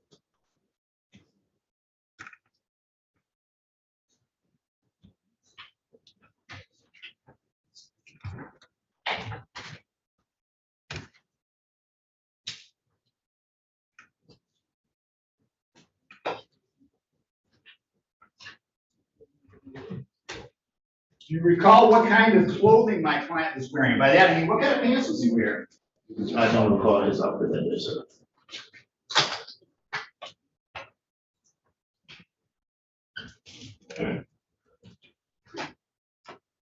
I don't. And no redirect, Your Honor. Thank you. Thank you.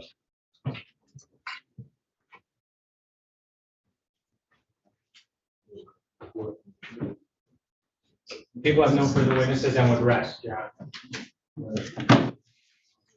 Honor. No witnesses at this time, Judge. Yes, of course, Your Honor. The people have moved for a bind over on count one in this case, weapons carrying concealed. Officer Dorsey testified to seeing Mr. Blunt with a handle of a firearm sticking out of his front right pant pocket. When him and his partner, Officer White, stopped to investigate, Mr. Blunt did not produce any CPL. He didn't tell them he had a CPL.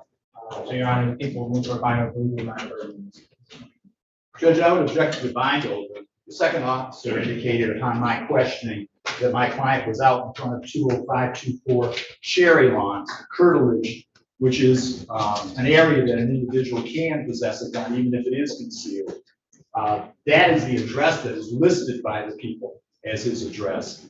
And I would submit to the court that he was simply on his curtilage with a gun. It's the burden of the people to demonstrate that that is not the case. And they have failed to do that in this particular case. I'd ask the court to judge the credibility of these witnesses. Officer Dorsey was extremely vague, didn't remember. Well, I gotta back you up. Okay. I don't have his address on the record. No one testified to that.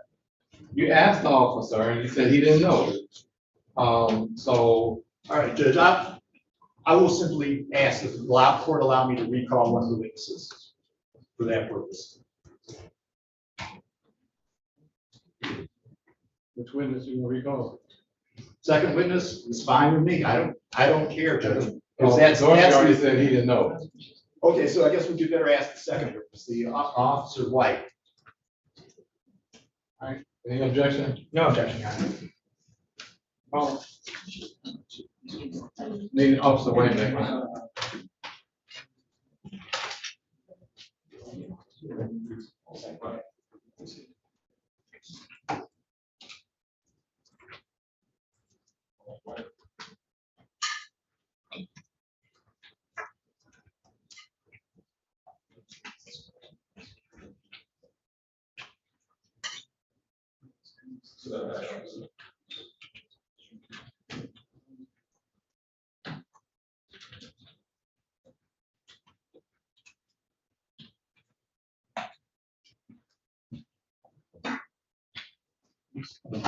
Officer White is still in testimony. I'm still on the hold.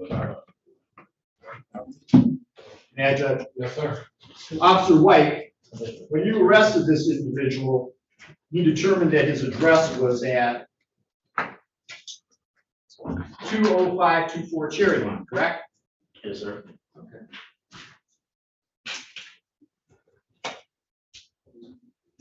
That's it. May I ask a question, Your Honor? Sure. You testified on earlier, when you were called, that you and your partner were in the squad car traveling south. Is that correct? On Cherry Lawn Street. Okay. And which side of the street traveling south did you observe Mr. Blunt? He was on the west side of the street, sir. On which side? The west side. Okay, so as you're traveling the west side, would that be to your left or to your right? He was on my right. On your right, okay. Do you know where 20524 Cherry Lawn Street is located? That would be, that's on the west side of the street. On which side? Is that on the west side of the street? I don't know. I'm asking you. Let me know if you know. No, just off the top of my head, no, sir.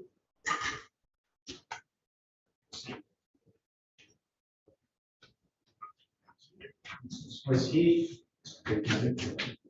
Where was Mr. Blunt standing when you saw him at first? Was he on the road, on the sidewalk, on the grass? He was in the road, sir. Okay. I have no further questions. Officer, when I cross-examined you earlier, didn't you tell the court that my client was on the curtilage next to the car? You asked me if he was on the curtilage. Yes, sir. I said yes. Okay, thank you.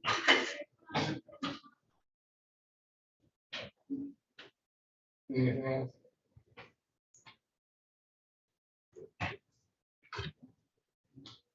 Well, let me ask, what's the curtilage?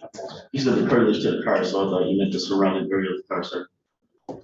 Okay, so you thought when you answered that question, you meant the surrounding area, so if when asked exactly where he was standing in relationship when we first saw him, was he standing in the road? Was he standing on the berm, like right next to the road? Well, Standing on the sidewalk? Was he standing on the grass? Do you remember? Yeah, the car was facing south, so the driver door would be facing east. He was facing the driver's side door, so the driver's side door is facing east, it would be in the street. So he was in the street, sir. All right, any questions based on my questions? Just to clarify what you just said, you said he's facing the driver's side door. So is he next to the driver's side door of his vehicle or I'm sorry, of a vehicle that's there? Yes, sir. Was the vehicle occupied? Yes, sir. So there were people in the car and he's standing next to the car and you never bothered to ask anybody, did you see what happened or get a name? No, sir.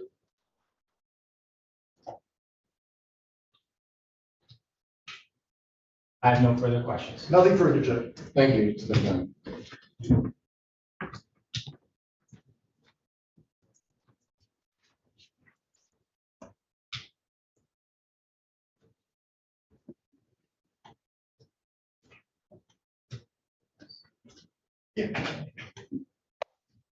I mean, Your Honor, people motion for a bind over on count one, carrying concealed weapon. Again, I would.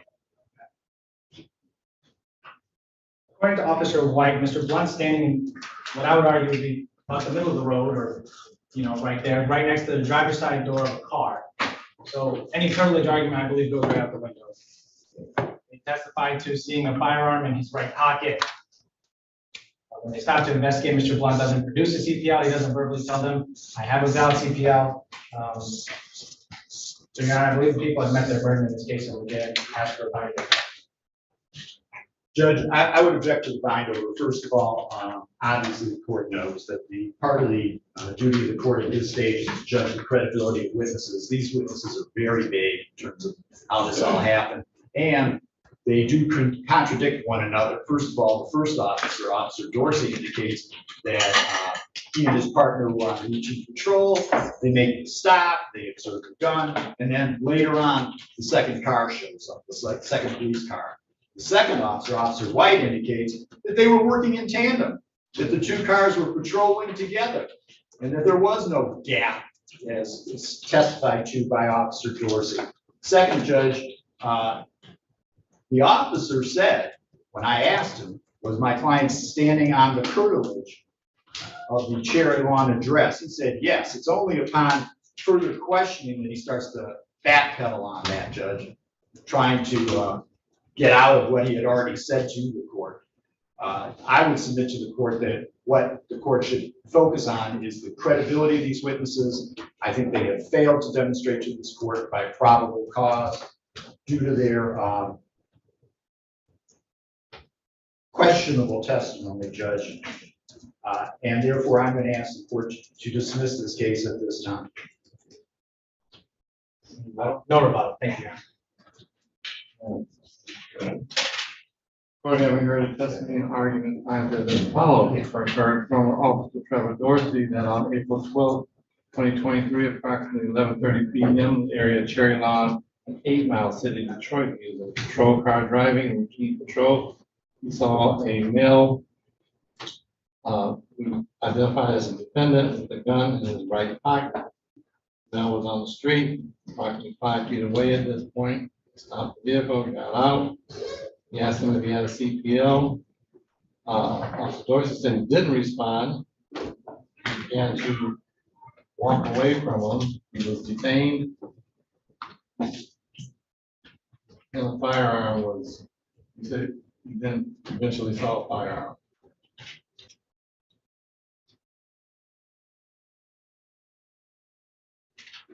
We also heard from Officer White, who was Officer Dorsey's partner, who was a passenger in his car. He observed a large group of people. observed the handle of a handgun sticking out of the right pocket of a person. He identified as a defendant. Partner placed him in cuffs. And then partner asked him something, he didn't know what the defendant said. When he was then placed in cuffs, he said he recovered a handgun from him. I mean, there's some discrepancies in the testimony, but it is definitely not enough for me. I mean, the basic facts to the elements are there. So at this point, the court finds that the felony enumerated warrant did in fact occur in the city of Detroit. Probable cause exists to charge this defendant to be bound over the Wayne County Circuit Court Criminal Division for arraignment on the information. And what is Mr. Blunt locked up? He has another matter, Judge. It is going to be July 3rd at 9 o'clock. Thank you, Judge. And if I may, the people would like to address bond in this matter. Okay, why? Well, go ahead. Yeah, thank you, Your Honor. So before I make my argument here, I just wanted a little bit of pretext. The first pre-hearing for this current CCW case was May 31st in front of Judge Robbins. And since then, now we're at the preliminary exam. Today's date is June 26th. Mr. Blunt does have another matter. It's actually before Your Honor for a PCC in 2 days, that case being an 8-win. The date of offense for that case, Your Honor, is June 17th. Your Honor, I understand it's only allegations, but in this case, in this instance, Mr. Blunt would have violated his current bond that was set by, I believe it would have been set by Judge Robbins or whoever the last magistrate or judge that would have heard his case would have set the bond at. And not only was it a violation of some sort of crime being allegedly committed by Mr. Blunt, but it's one of the more serious crimes, assault with intent to murder, in the same general location on Cherry Lawn Street, with another gun being used in that case, Your Honor. So I believe this court should revoke the defendant's bond in this case, whatever it may be, and remand him to Wayne County Jail pending both. Remand on CCW, you want me to remand it? He violated his bond, Your Honor, yes, I believe so. But if the court's not inclined to remand, I would ask for a high cash bond. Yeah. Okay, so the incident occurred when? The assault with intent to murder incident occurred on June 17th, allegedly, of course. And the first PCC in front of Judge Robbins was on May 31st by my file. On this case, yes, on this case.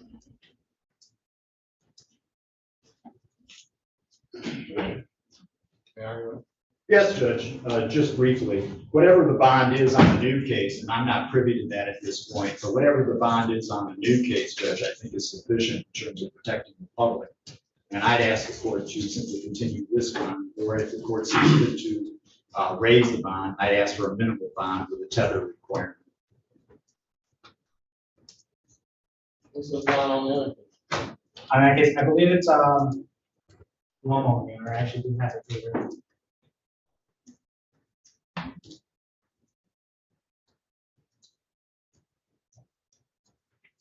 I believe it was 150,000, 10%. It was some form of 10% bond. Whether it was 100 or 150,000, it was 10%. And that's assault with murder. Yes, Judge. You want me to remand on this one, which is CCW? Yes, Judge.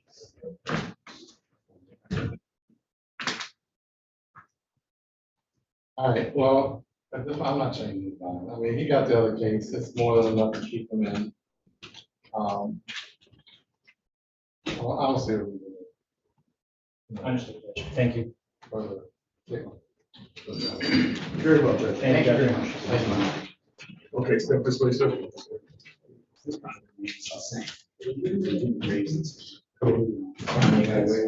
Yes. Have a good day. You too, sir. Take care now. Sure.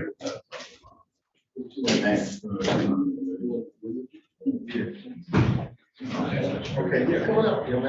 Does he want him? Wait. He wants, the attorney. Okay. Is this, Thomas? Yes. Okay. Stand up, Ms. Thomas. You ready, Kim? Oh. You ready?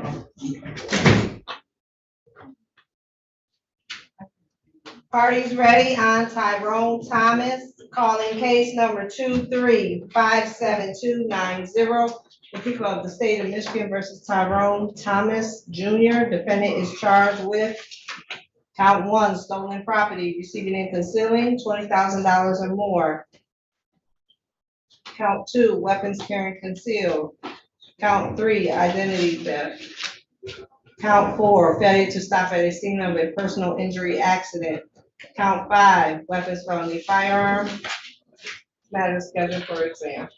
Good morning, Judge. Joining on behalf of the people, P number P86590.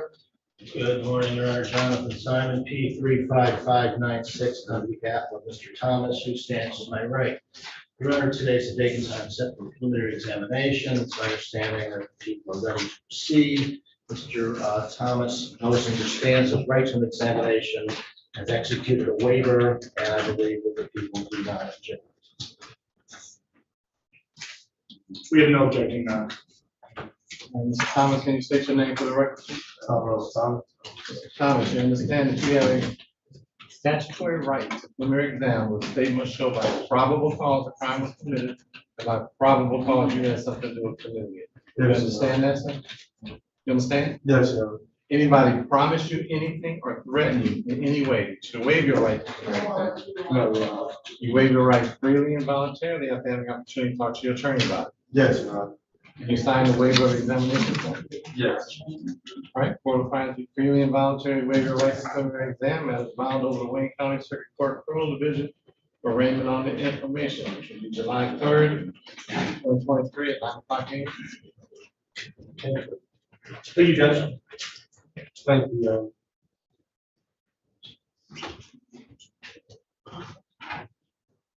Is that another case? Or holding? Holding, yes, sir. Hold. You talking about? No, he said does Tyrone Thomas have another case? Oh, wait, yeah, we have, that's in circuit. There's another case in circuit? Yes, he's, with Judge, Van Houten. Oh, okay. Any questions with German on that? Big pardon?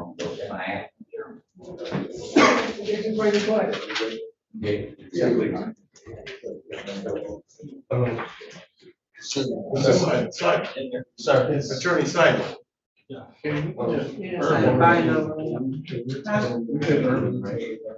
Urban, Tyrone. Yeah, we did. What about We just didn't do. Come on. Maldonado. Yeah. I finally got a judge that's supposed to be Well, sentenced. this is his attorney. He wanted to withdraw.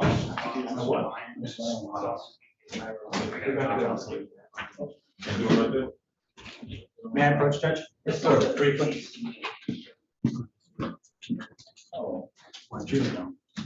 That wasn't my idea. Arguing bond, I don't like doing it. That was from my supervisor. But I'm not. I just want to let you know. Oh. Come on. Yes, sir. No. Yeah, that's how it's. Yep. Not here. Come on, sir.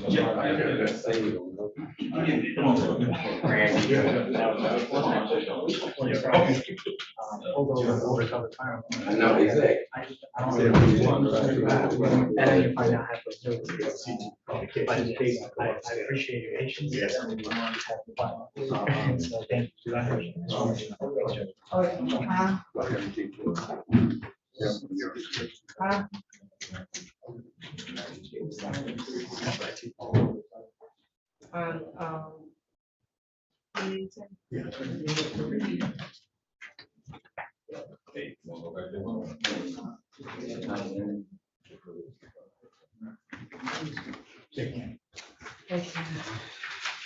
Hold on just a second, I'll be with you guys.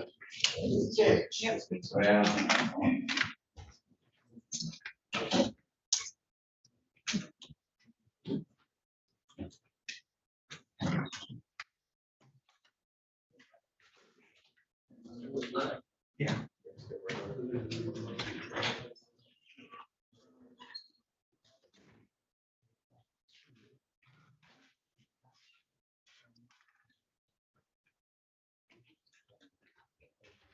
You ready?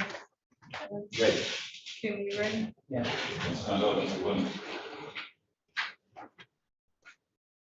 Calling case number 2357350, the people of the state of Michigan versus James Winnington. Defendant is charged with count 1 and count 2 and count 3. Controlled substance, delivery, manufacturing cocaine, heroin, or another narcotic less than 50 grams. Count 4, controlled substance. This matter is scheduled for exam. Good morning, Your Honor. Ed and Booklet appearing on behalf of the people, P 86266. Good morning, Your Honor. May I please go with Daniel Reed, P number 20965, P number Mr. Williams in this matter. We are ready to proceed at this time. State your name for the record, sir. Thank you. The people are not ready to proceed in this case, Your Honor, and respectfully, I'm going to ask for an adjournment. I understand the court's policy with adjournments. Officer Nicholas Reno, who recovered the alleged narcotics in this case, his father passed away this morning. I just heard from Sergeant Briggs, who stands to my left, the officer in charge on this case. I just found out from him after the conclusion of our previous exam. I understand the court's position on adjournments. Respectfully, myself, the people would ask for an adjournment in this case, so Officer Reno can come and testify. But if the court's not inclined and does a dismissal, I would just put notice on the defense counsel that the people would intend to reissue. May I please go with John. We had just done to encourage on the reissue. We are ready to proceed at this point in time. We had no idea until just seconds ago that this was going to be their response. We were ready to go. With my position, I mean, I know it's allegations. My time I talked to him, he had no narcotics on him at any point in time. And he was not recovering anything. That's one of the reasons why I was not here. But we're not arguing the case unless we have a witness here. Respectfully, ask this court to dismiss this matter. If they finally get their things together, they want to bring it back to us up to them.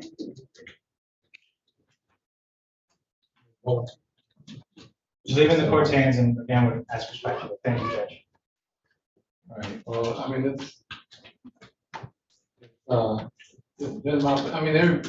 everybody that ever practiced before knows I have an issue with adjourning.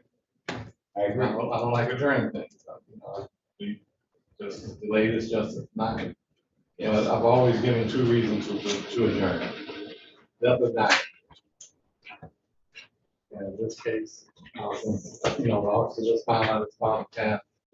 I would give that adjournment. I would find good cause. So, we give you today. Thank you, Judge, and I'll make sure to fill out a form as well.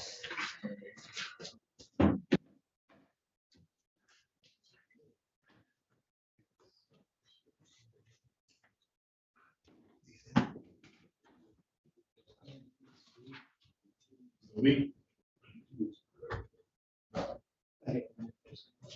week enough?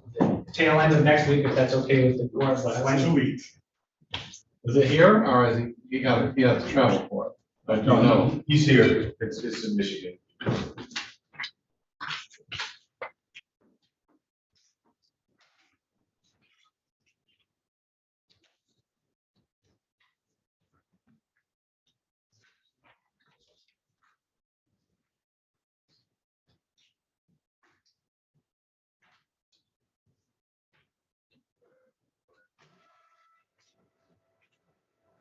July 6th at 9:45. We have a 10:30 exam on that day. I don't know. It ain't gonna take long. It won't take long. I know. 9:45. I'm gonna keep it. I like to keep my exam tight. I don't go for a whole bunch of stuff that's not relevant. I understand. But you got one at 9 o'clock or something anyways. Say it again. Oh, well, you got an exam, you got a CC coming up Thursday. It's scheduled for exam at 9 o'clock already. How did you already schedule this? You got Daniel White? Yes. On this Thursday? Yes. All right, so we say 9:45. This one.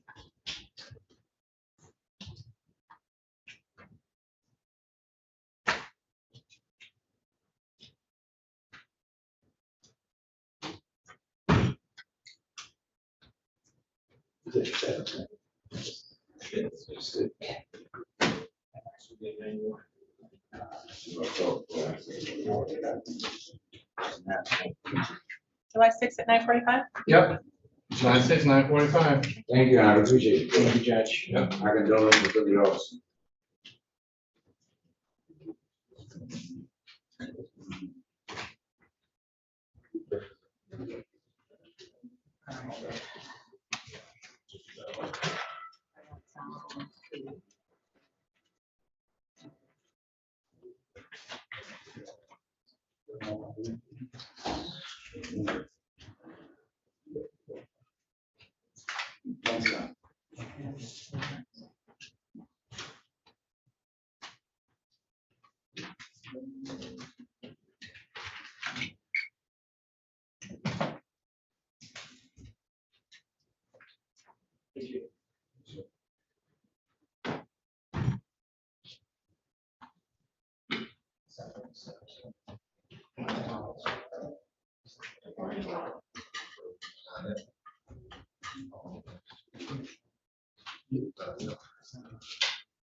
All parties are here on 11 o'clock. Oh, Okay. okay. Well, bring them in, Yes. right? They're talking to the witness. Yeah. He just arrived. Hey. So they're-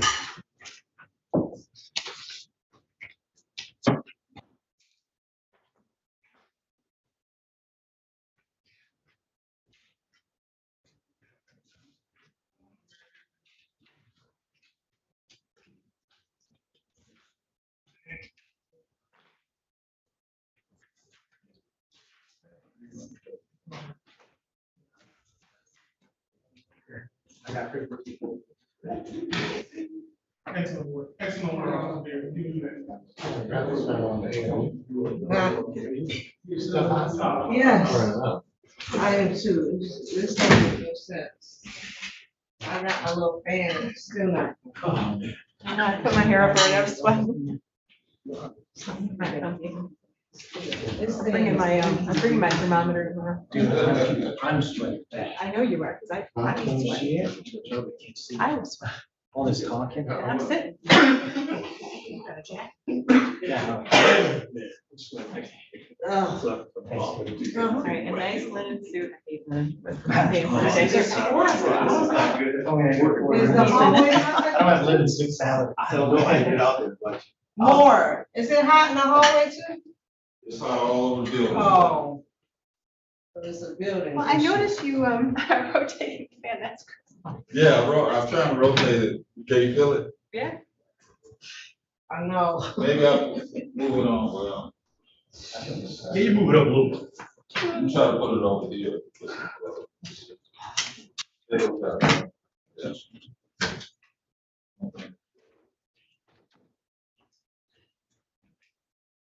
Please. To Jenkins, you might just go step outdoors. Who? Yeah. 9 o'clock.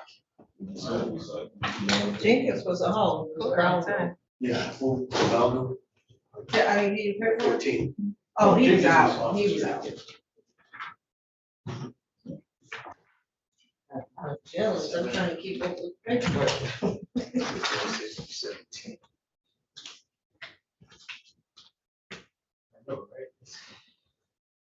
No, he still ain't logged out for, We adjourned Marvin. the case. Huh? We adjourned the last case. July 6th at 9:45. No, turn mine up. I only got one more notch. Oh my God. Be able to hear the testimony with a meeting. We just make it speak up. We'll do our best. I had it on. Ma'am. Meeting is not loud. It's not my favorite, but Yeah. you can't hear it with the fan going, Judge, make him repeat it. I said, if you can't hear it with the fan going, make him repeat it, because I probably couldn't hear it either.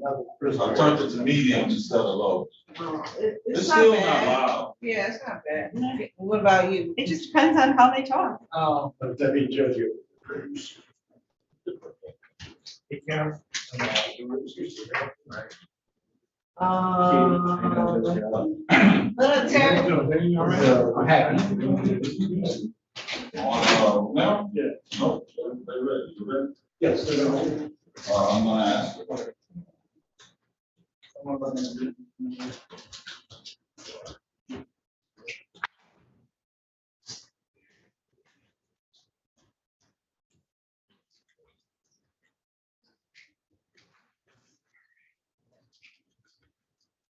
Maybe just saying something before we get started would be helpful. Hmm? You say something, keep your voices up as we go. Oh, they're ready. They are. I think they're talking to the witness or something.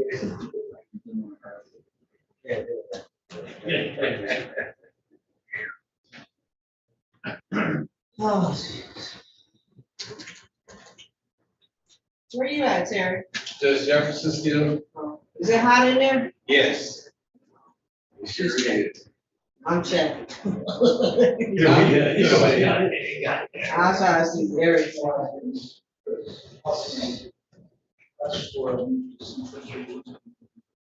Judge, that was the people's motion to adjourn, right? Yep. Hi, Judge. Good morning, how you doing? I'm good, how are you? How you got there? I know. Trying. Got a report from you, want me to get kids? You got a report? Oh. What we doing? Oh. I could be wrong. I didn't know. Actually, you know what? Actually. Hold on, I'm not ready.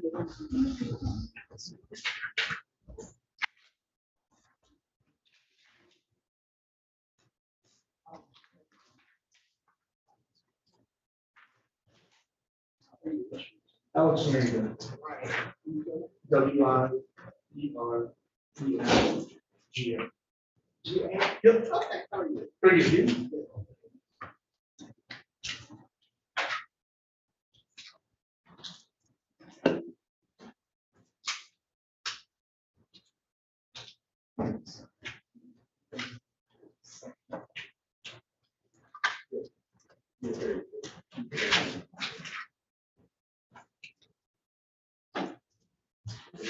Yes. All right. Calling case number 2357176, the people of the state of Michigan versus Roberto Romero. Defendant is charged with count 1, assault with intent to do great bodily harm, less than murder or by strangulation. Count 2, assault with a dangerous weapon, felonious assault. This matter is scheduled for exam. Good morning, Judge Alex Waring on behalf of the people, penal P86590. Good morning, Your Honor. Carolyn Chapman Marsh, P31887, on behalf of Mr. Romero, who is present tonight.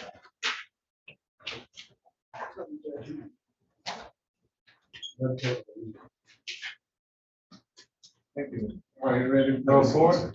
The people already proceed and call the witness Enrique Gutierrez.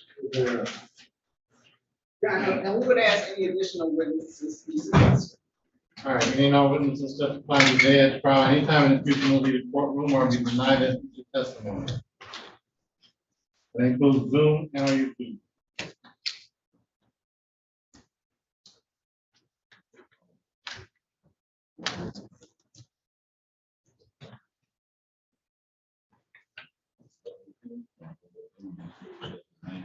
Okay.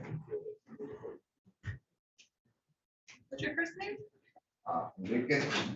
E-N-R-I-Q-U-E, last name Gutierrez Rivera, Gutierrez-RIVERA.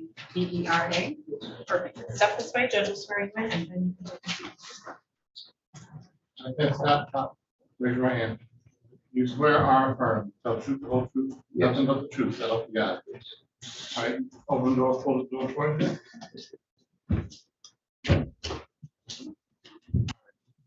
Gutierrez, Rivera? Yeah. First of all, so you know, in the future, I don't do t-shirts in my program. Come back, if you have to come back for it, a shirt with collar. Okay, sir. All right? Okay. Also, you're gonna be asked a series of questions, all right? Okay. First by the prosecutor, then by the defense attorney, and I may or may not ask you some questions, okay? You have to answer all your questions out loud verbally using words. You just can't shake your head or say, you have to say yes, no, whatever the answer is. Okay. Also, when you're asked a question, I need you to listen to that question, answer that question, and stop. Okay? Okay. If it's a yes or no type question, just say yes or no. And if they need additional information, they'll just ask you another question, all right? Okay, sir. We all have a tendency when we talk about an incident that may have been traumatic to us, we tend to ramble. We'll say this happened, and this happened, and this happened, and this happened. We go on like that because we want to get the whole story out. All right, if you do that, I'm going to miss something. All right, I know nothing about this case. Okay. The only thing I know about this case is the defendant's name and his charge. Now I know your name. All right, I get all my information from where I've been in court. One question, one answer at a time. That way I can understand it. Okay? Yes. All right, thank you. Good morning. Please state your name again for the record. I mean, Please state your name again for the record. Enrique Gutierrez Rivera. And were you at the location of 1997 Fernandez Street, Detroit, Michigan, 48209? Yes. And that's in Detroit County of Wayne? Yeah. On the date of 05/29/2023? Yeah, that's the day. At that location, what were you doing at that location? I was in my house. And when you were at your house, what were you doing in your house? I'm not speaking much English. You gotta speak up because I can't hear you. I know the court reporter can't hear you. So you have to speak up, please. Okay. Because I'm not speaking too much English, so I don't understand too much. Oh, he doesn't speak English. Yeah. When, Okay, yeah, you're not understanding. If you're not understanding, you can't. At least not today.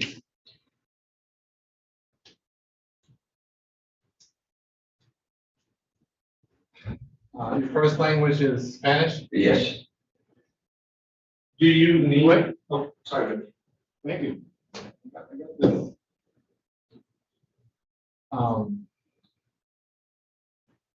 You you speak English well enough, you think you can answer all the questions? and Yes, understand them? yes.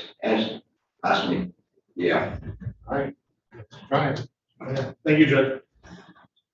When you were in the house, what were you doing? I was sitting down in the porch. The guy, he tried to kill me. He put the knife in my. When you were sitting at the porch, what were you doing at the porch? Drinking a couple of beers and there. You gotta speak up. Now, I was sitting down in my porch. I was with some friend of mine and a friend in my house, and the guy, he asked me for a salmonic, and not even know why, and he put a knife in my neck, and I'm scared. okay, stop. Question answer. When you were sitting on the porch, do you see the person that approached you on the porch in the courtroom today? There was an porch sitting, but there was by the porch too. Do you see them in the courtroom today, that person? Yes, they're right there, Can you point to a piece of clothing that they're wearing in the courtroom? right there. What piece of clothing are they wearing? Stand up, look around the courtroom. Stand up.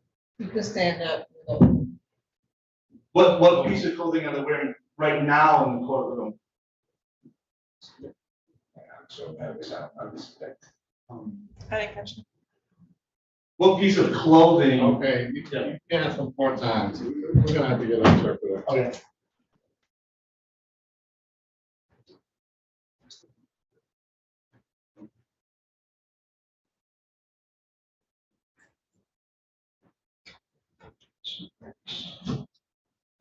You want to see if one's available now?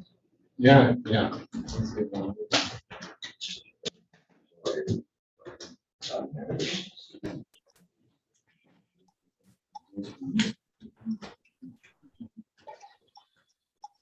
Hello?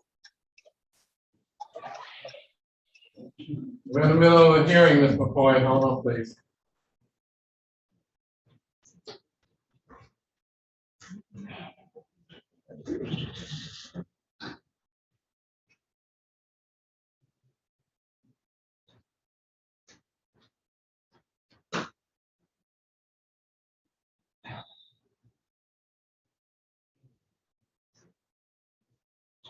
They don't have one in the building available. All right.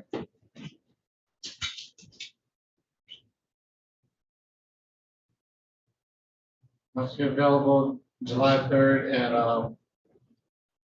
10:15. I won't be available next week. I'm sorry, I won't be available next week. That's a holiday week now. I'll be out.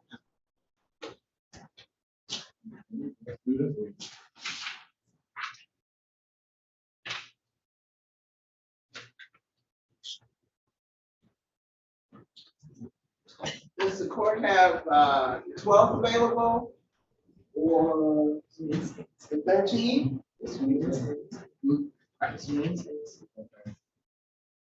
How about? We don't have anything. Yeah, 3. How about Wednesday? It's coming Wednesday. Yes.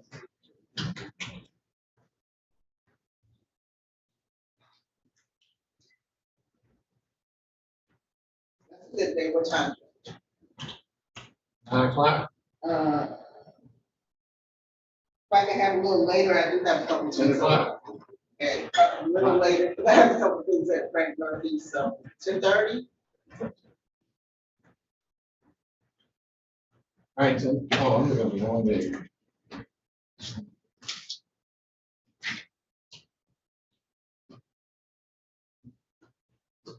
What are you going with? 13. Oh, 10:30 is fine. Okay, thank you, Judge. Wednesday, this Wednesday. That's it.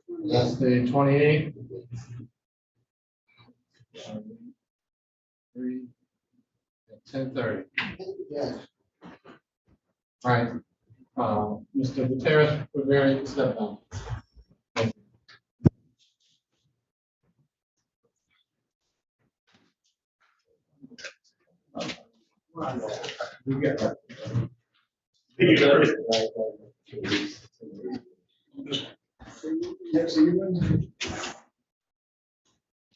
Make sure you tell them to come back Wednesday. Yeah, I'm gonna go off it. Oh. Doing this last PCC. That's supposed to be Dennis Doitry. I emailed him and the supervisor. Who? Dennis Doitry. For this PCC? Oh, I can do this. I thought you meant his name.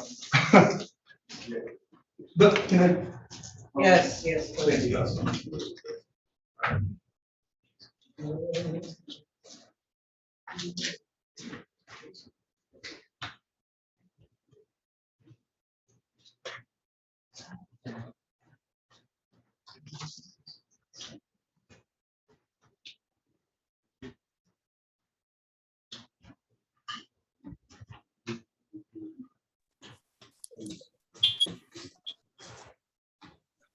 Hello. Yes, sir. Yeah, I'm sorry. Diego Maldonado.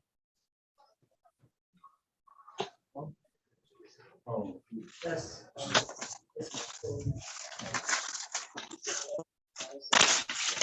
right.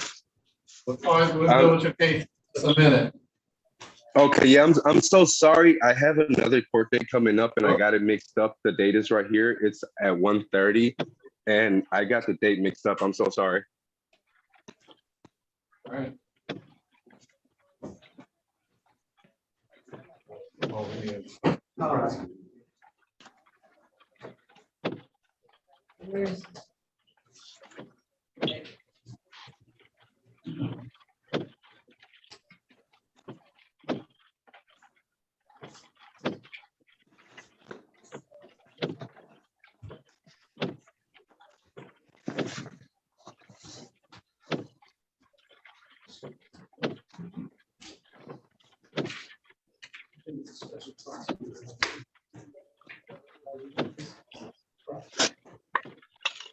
Yeah.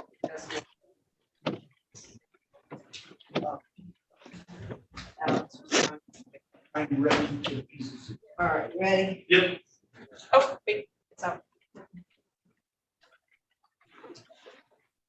I have it sometimes.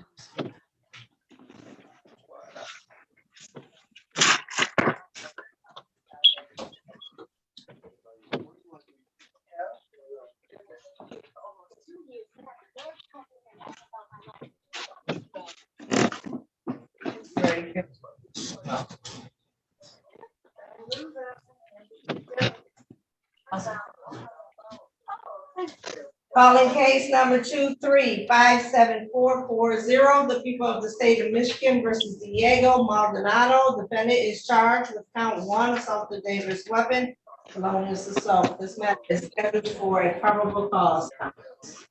Good morning, Judge. Alex Warren on behalf of the people, P number P86590. And good morning, Your Honor. Robin McCoy on behalf of Diego Maldonado, P63057. Mr. Maldonado, can you state your name for the record, please? Yes, sir. Diego Maldonado. All right, Ms. McCoy, my PCCs are at 8:30. Yes, Your Honor, I apologize. I was in a referee hearing that just got out, so I don't, this is not. Ms. McCoy, I don't care. Okay, I I'm sorry. I expect at least the courtesy of a phone call. All right, I apologize, Your If you can't take any time, you call. Let us know. As long as you call, I'm good with it. I'll wait. But you don't do nothing and just show up 11:15. I'm sorry, Your Honor. Either next time you won't be on the case, I'm gonna hold you in contempt, one or the other. I don't want to do that. But I expect at least the courtesy of a phone call, all right? Okay. Thank you. Let's send this matter for exam. Yes, we do have the discovery. I did talk to him and he wants to hold the exam. All right, July 3rd at 10:15. Okay, 10:15, and that'll be in person, Your Honor? Yes, ma'am. Okay.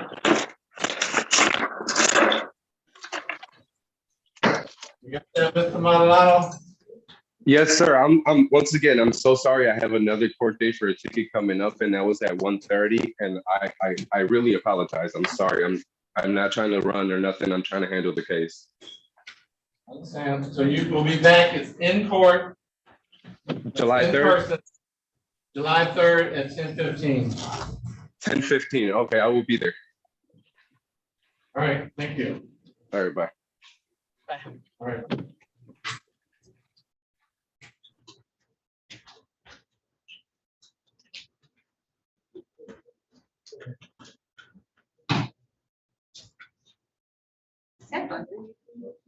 You guys hear that? Is that thunder? Is it right? Huh? You got noise? Just wondering if it was thunder. I thought it was fan. I thought it was fan good. It sounds like the building is good. Sounds like shit. Tornado. Oh, see, I heard it. Tornado. Thunder. Yeah, maybe it's right. Well, we get overtime if we work in the tornado.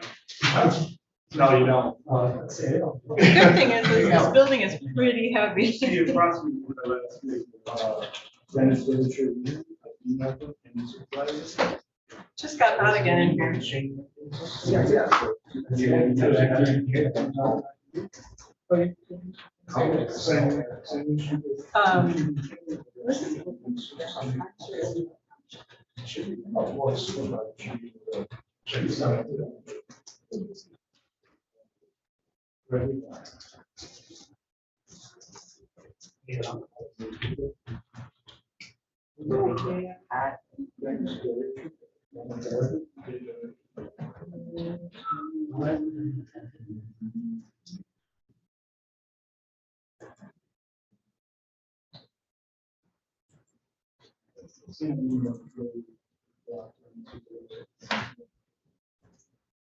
That's, Is it the fan? That's the fan?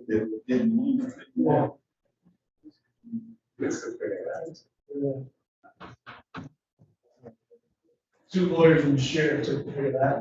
Yeah. Too hard. Good night,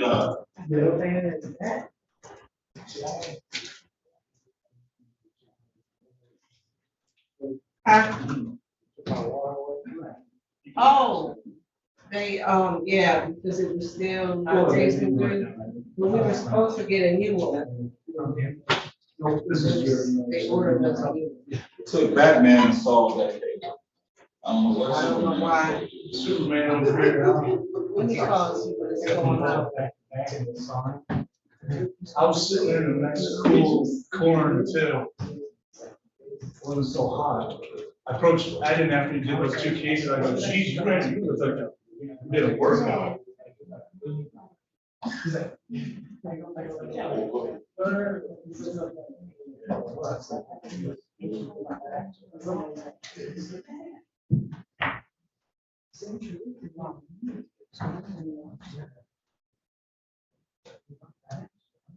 No, we are on break.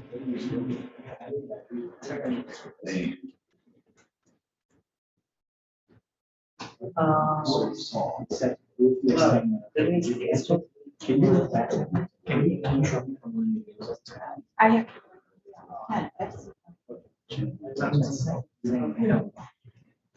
The first officer, it was like when I asked him, you know, what serious? What is? So it's in the hearing. He said, well. Why He said say my something. call early? Show me what he said, but you have to. I can read. I can because I'm having to test.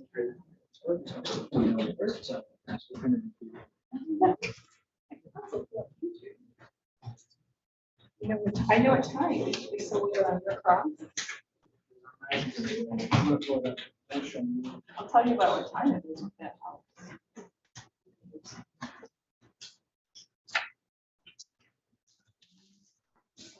Make sure it's the first draft, first draft. Is it on about 9:40? Start. That helps.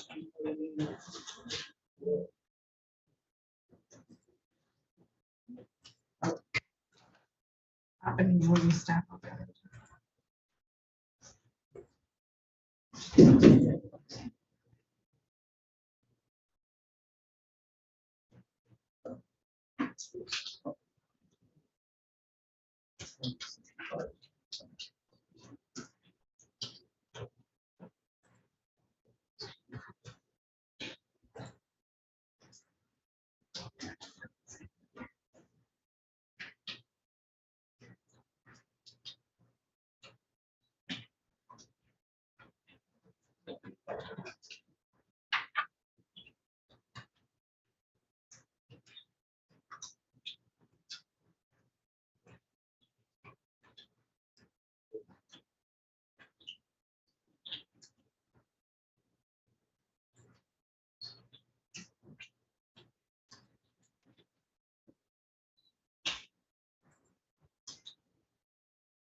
You're probably, I'm done.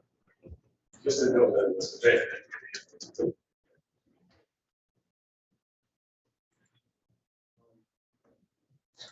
Get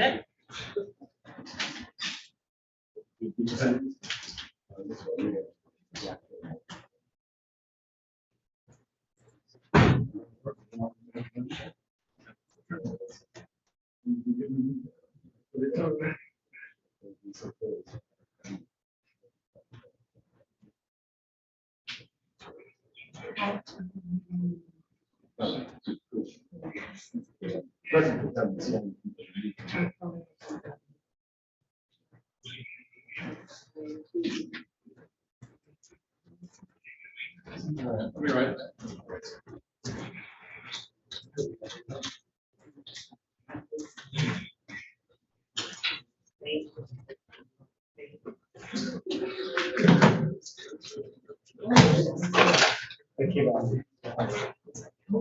Is that part? Yes, that's my last word. Need an interpreter. He was trying though. It was. I'm just gonna ask some questions. He will be ready to.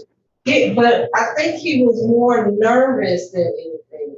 Yeah, I think so Because too. that's what he said. He says, I'm real nervous. Yeah, I hated to adjourn that one. I felt like we could have maybe gone I through think it. you could have made it through. I do too. I think if you would have changed your word, like the words instead of closing, what were you wearing? Yeah, I think it was, It was Alex. I think it was Alex too. I didn't even very now. It's actually changing the words you use. Can we request a different, prosecutor for that one?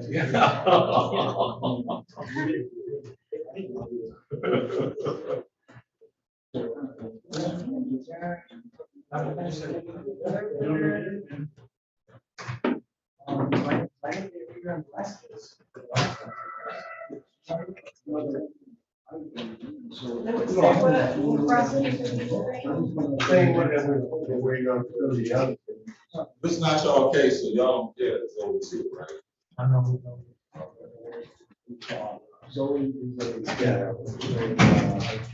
Shooby doo. It sounds like a,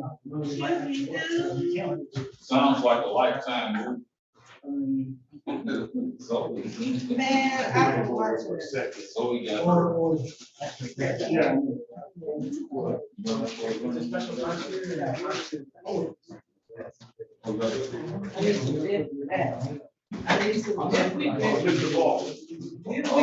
so, but still, y'all. You like that. Right, You have me. exactly. What the heck?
No, she did.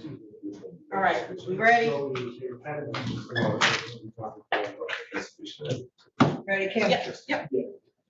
Calling case number 2357391, the people of the state of Michigan, versus Nathaniel Baldwin. Defendant is charged with count 1, stolen property, receiving and concealing motor vehicle. Count 2, police officer assaulting, resisting, obstructing. Count 3, count 4, mail and mail depository protection act, mail theft. Count 5, count 6, count 7, mail and mail depository protection act, mail theft. Habitual offender, third notice. Good morning, Judge Alex Marino, on behalf of the people, P number P86590. This one, Judge, Chris is P 6943, appearing on behalf of Mr. Baldwin, who is present. Well, we can take the name for the record. Thank you. The people are unable to proceed as the necessary witnesses failed to appear. Thank you, Judge. Mr. Quinn, can you repeat your P number? My P number is P 69483.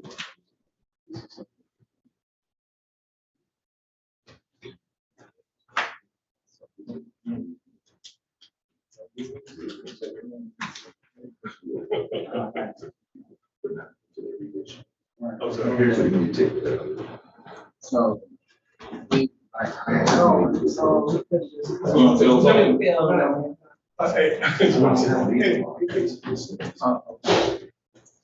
next time, can you fill some of the things up? Oh, I'm sorry. All right, see you later. All right.